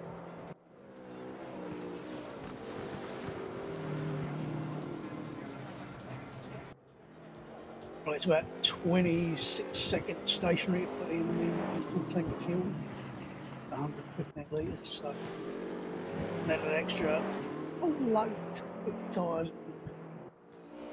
Sitting there for ages, going to come back. From what I saw of the timetables over here that I'm using, looks like Dave Grew has also went up to the pit stop as well. North to the stop himself. Maybe he's switching tires or increasing fuel. He's in seventh place, or technically he's in last place. Since everyone else behind him is out of the race, so he's technically in last place. He's done a pit stop probably to get more fuel, to get better tires. To see if he's able to just go through and go home pretty much. Just be able to complete the race.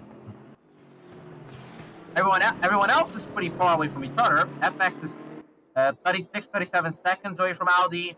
Audi is like 22 seconds away from Rigel. Rigel is 22 seconds away from Phil. And Phil is pretty much 50 seconds away from Hawkins and Gresham here. Hawkins and Gresham are pretty much the only two that are very close to each other. So they're currently the only battle that we're seeing. Looks like it's going to be an exciting battle to the end. Second. It's been a second for a long time. Yeah, we've only got 20 minutes remaining on the race.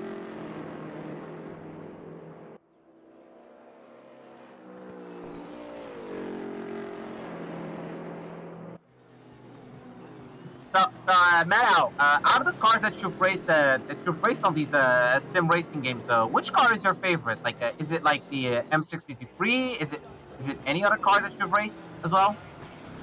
Probably my favourite car is the BMW M1 Pro car.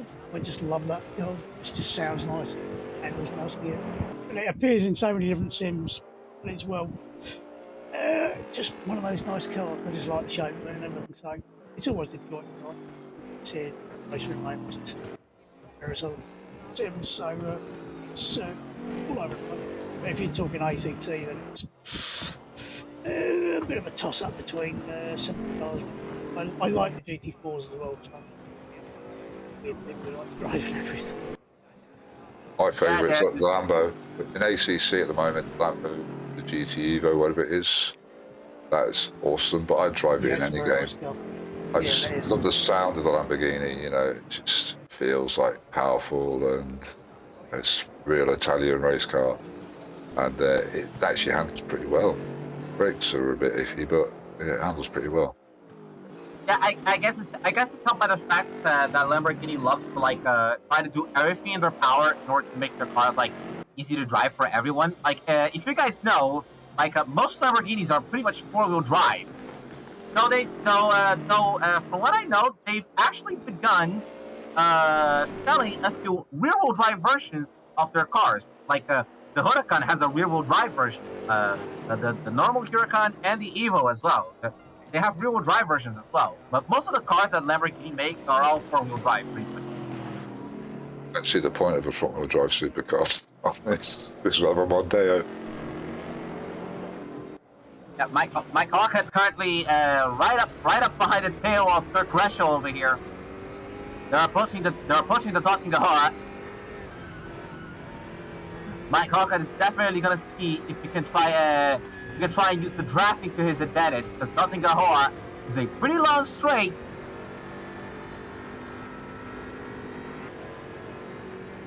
And that Corvette is a rocket ship in a straight line. Smashed out the corner there. Oh, look, it's getting a bit of a toe. Yeah, Mike Hawkins trying to get on the draft of Dirk Gresham. Got him. Yeah, he's redlining though, basically. Yeah, he's coming. He's coming. He's getting closer. They're at the end of the Nottingham Hall. Let's see if Mike Hawkins can do a move over here. That's a well dodgy corner. Looks simple, but it's really sketchy going around the outside of that corner. Yeah, it looks like Dirk Gresham has managed to defend his position.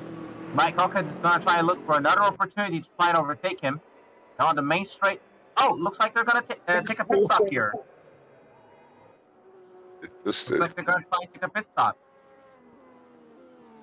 Let's see if anyone else is going to see if take a pit stop as well. We're going to be 16 minutes remaining on the race. As for Varley, yes, he's going to take a pit stop. Yeah, this is the end of the 12th lap. So they're all going to be in if they were doing the 4 lap stints. By the way, regularly, what is the lap time of this layout of the Nürburgring? Like, what is the lap time of the Nordschleife for 24 hours variant? Like, what are normally the lap times, like average lap time? We were doing 8:24s, I think it was. So, 8 minutes 24. I think it's what we were doing, yeah.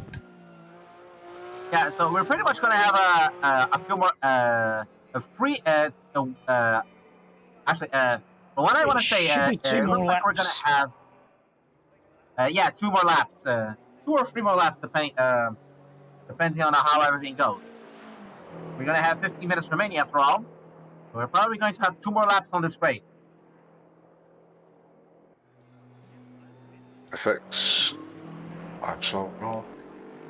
Yeah, that was FX. Mike Hawkins has just overtaken Dirk Gresham and is currently in the lead.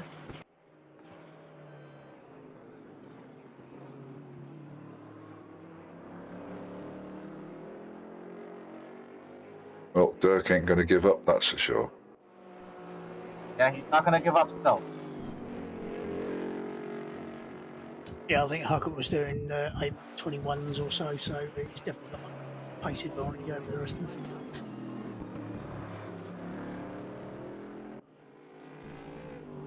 Even just 1 millisecond can make all the difference in a long track like this. I've always been watching races quite a lot around many kinds of categories, GT, F1, and I've always been learning that even just a millisecond or a centisecond or something like that, even just something really small at a time can really put up quite an advantage. Can really put up quite the difference for everyone racing in the course. Well, did you watch the F1 qualifying today? The top 3, there was a 1/10 of a second between them. It was. I don't think it was qualifying today. I think it was. I think it was training. Unless the Austrian GP is going to have like sprint race. Yeah, sprint race tomorrow. It's qualifying this today. Sprint race tomorrow. Okay. So qualifying today, you said that everyone was the top 3 were divided by like 1/10 of a second. 1/10. 1/10 of a second separated the top 3. 1/10. Eesh. That is really, really close. But yeah, the cars are on fire around there, man. It is a very short lap around there, isn't it? Yeah. Like Red Bull Ring is a really, really fast racetrack.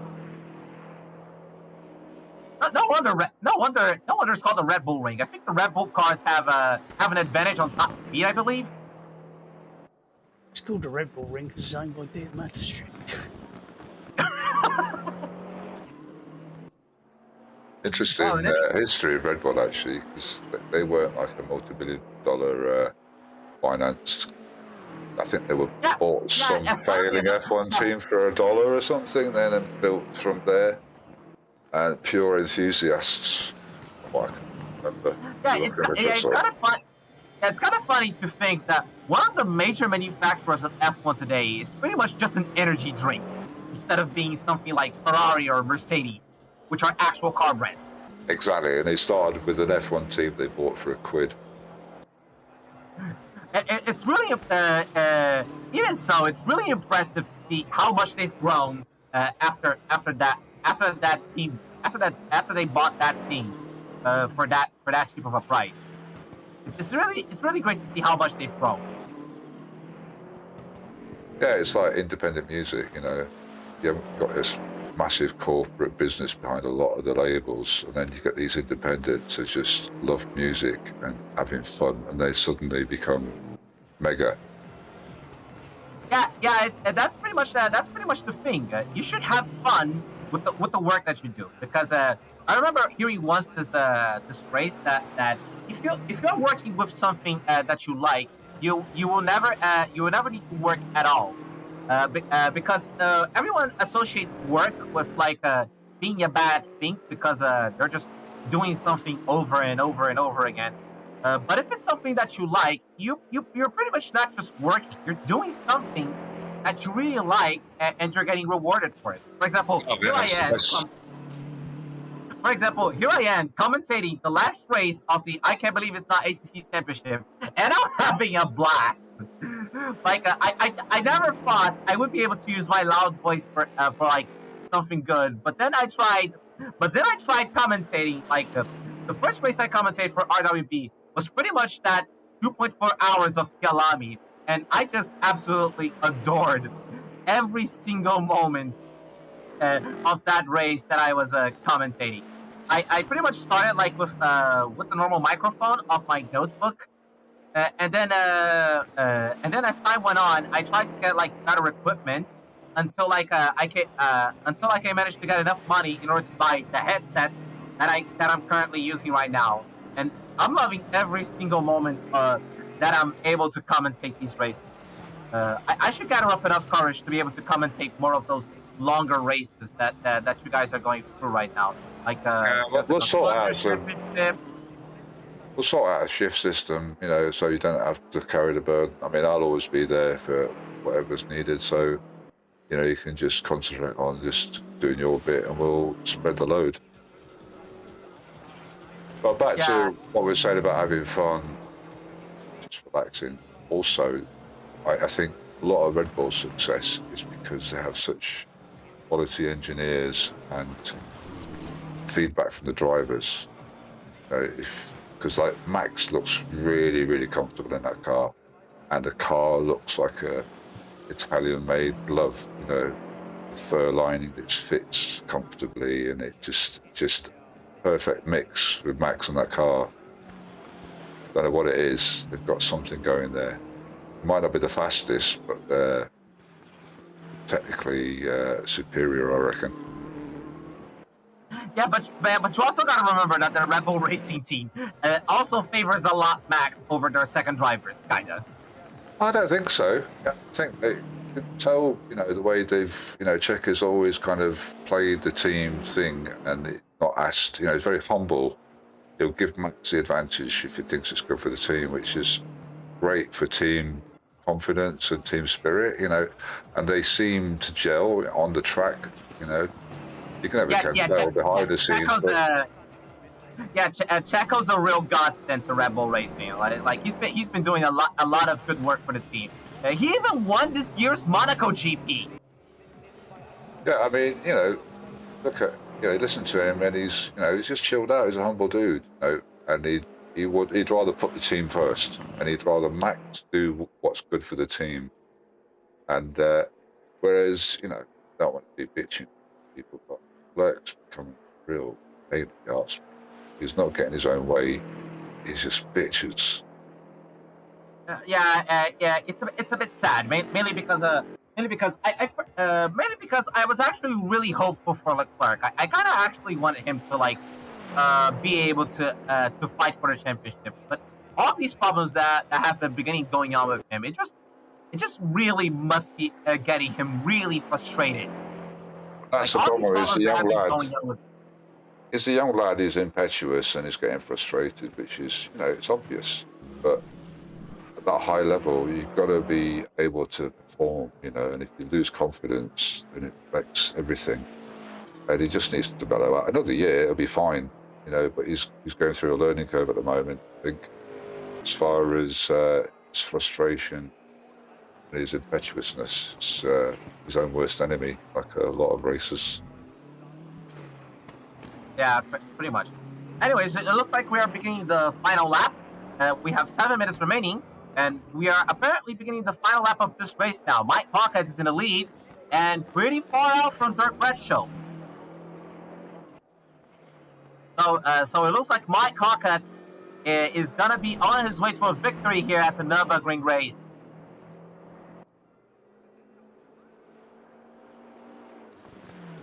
Don't know what happened to Dirk. Dirk is still chasing after him, but he's pretty much 5 seconds behind him. If he's going to try and catch up to Mike Hawkins now, he has to be able to do it very quickly. He's probably desperate to try and keep up with it. I'm surprised he dropped back so far. It must be a different strategy. Yeah, remember that man out talked about Mike Hawkins having a pace advantage. Oh yeah, do now, yeah. Yeah, so Mike Hawkins must have a really fast pace right now if he's able to stay far away from Dirk Breschow like. But now he needs to be able to maintain that advantage without causing any mistakes, because this is probably going to be the last lap of the race. Are they on a new set of tyres? That's the thing. They just had a pit stop, so they probably are on a new set of tires. Yes. That could be a difference. The Corvette might be faster once the tyres warm up.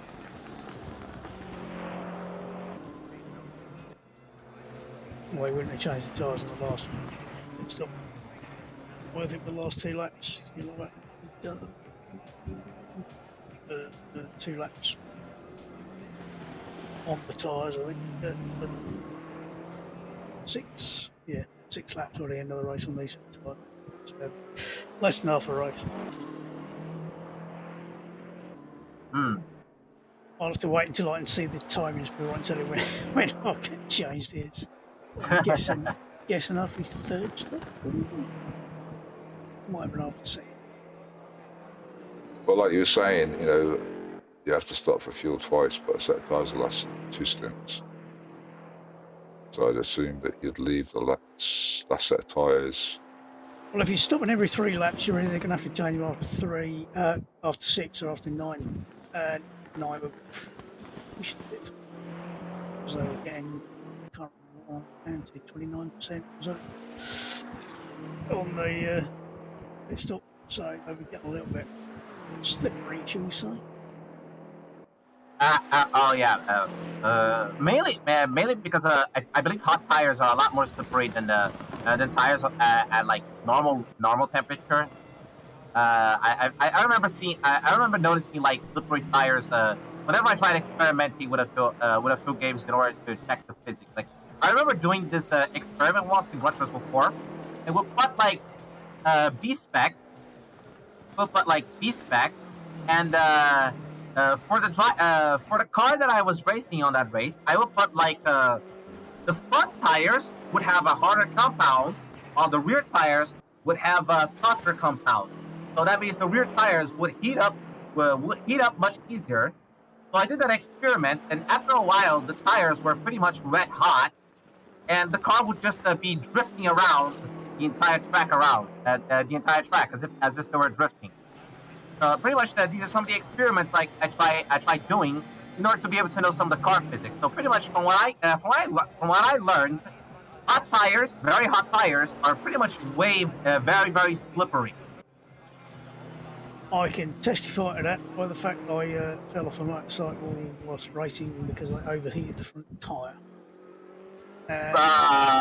Basically, you just stop leaning into a corner and the front end goes, and it's like, oh dear, overheat front tyre. So that's the reason one of my avatars is actually me sliding along on my arse. Yeah, all my motorbike accidents were from old tyres in the rain on Japanese tyres on the Kawasaki.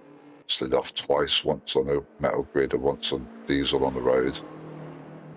And the third time... Never fun. Yeah, just... And this is why I sometimes prefer 4 wheels over 2. It was really funny as well. Everything goes in slow motion, doesn't it? Like I had this triple 250 two-stroke quacker, and it's going really slow around a corner, pulling up to traffic lights. There's a metal grid, and bike slipped out from underneath me. I put my hand out, fractured my wrist, but I was just out the corner of my eye, I saw the bike hit the curb and really slowly bounce off the curb up in the air, sparked out of all 3 exhausts. It took like a minute when it seemed to land, but it was a few seconds, well, less than a second.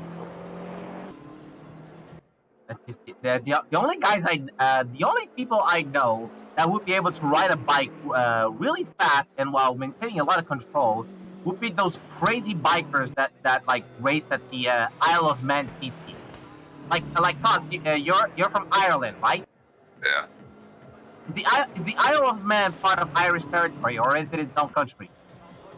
I think technically it's in the Irish Sea, isn't it? But it's an independent zone. So, as far as I can gather, I could travel to the Isle of Man free on a bus pass.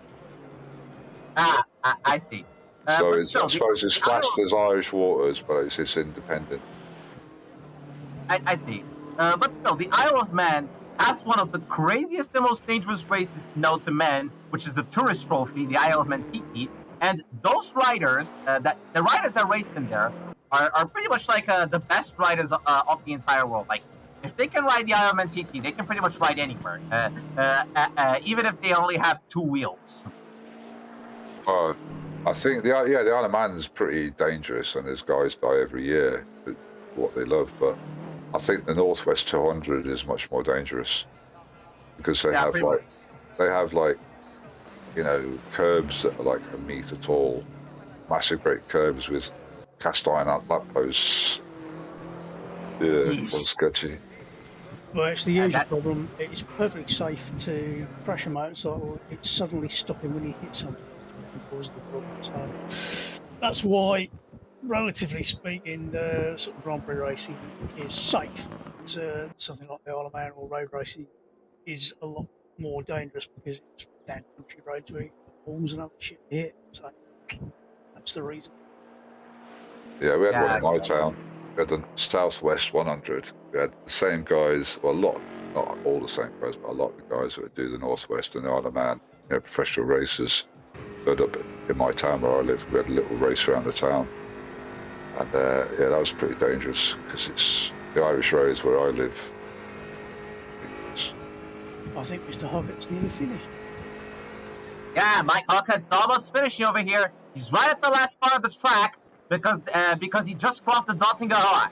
He's crossing the last corners of the Nürburgring now, and he's gonna pass through into the final straight of the GP Strecke. He's flashing his lights. He's waving his car, and he wins the Nürburgring race of the I Can't Believe It's Not ACC Championship.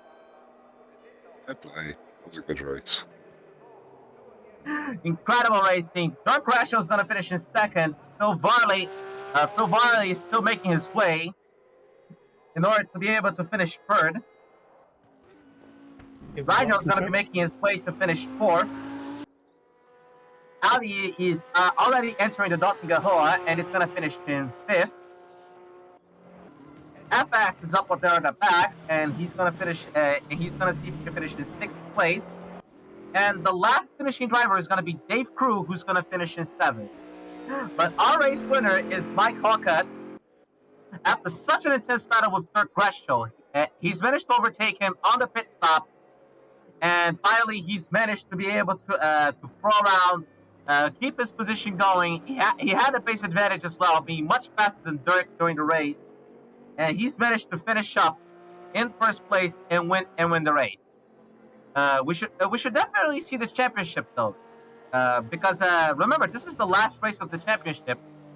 So from what we're seeing, a lot of other drivers have a lot of other races, have a lot of things to look at. But we should look at the points of the championship. So Rigel here is going to finish fourth, and he's on the lead, in the championship. So pretty much, as far as I'm concerned, over the calculations of the championship, Rigel is the overall champion of the I Can't Believe It's Not ACC competition. Okay. Yeah, well, Rick didn't race tonight, so I don't know how many points Dirk will have made. Are we on double points for this round? Can't remember.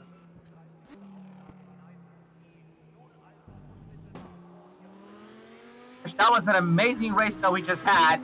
Long 2 hours over a long race. It was still everything really amazing to go through. Thank you guys for joining the commentary booth as well. I normally prefer other people joining in on the commentary booth in order to have a lot of stuff to talk. Thank you for resolving the technical issues as well, Nate. Thank you so much for watching this competition, and I hope to see you next time for many other competitions of the RWB International Club. Thank you so much for watching, and I'll see you guys next time.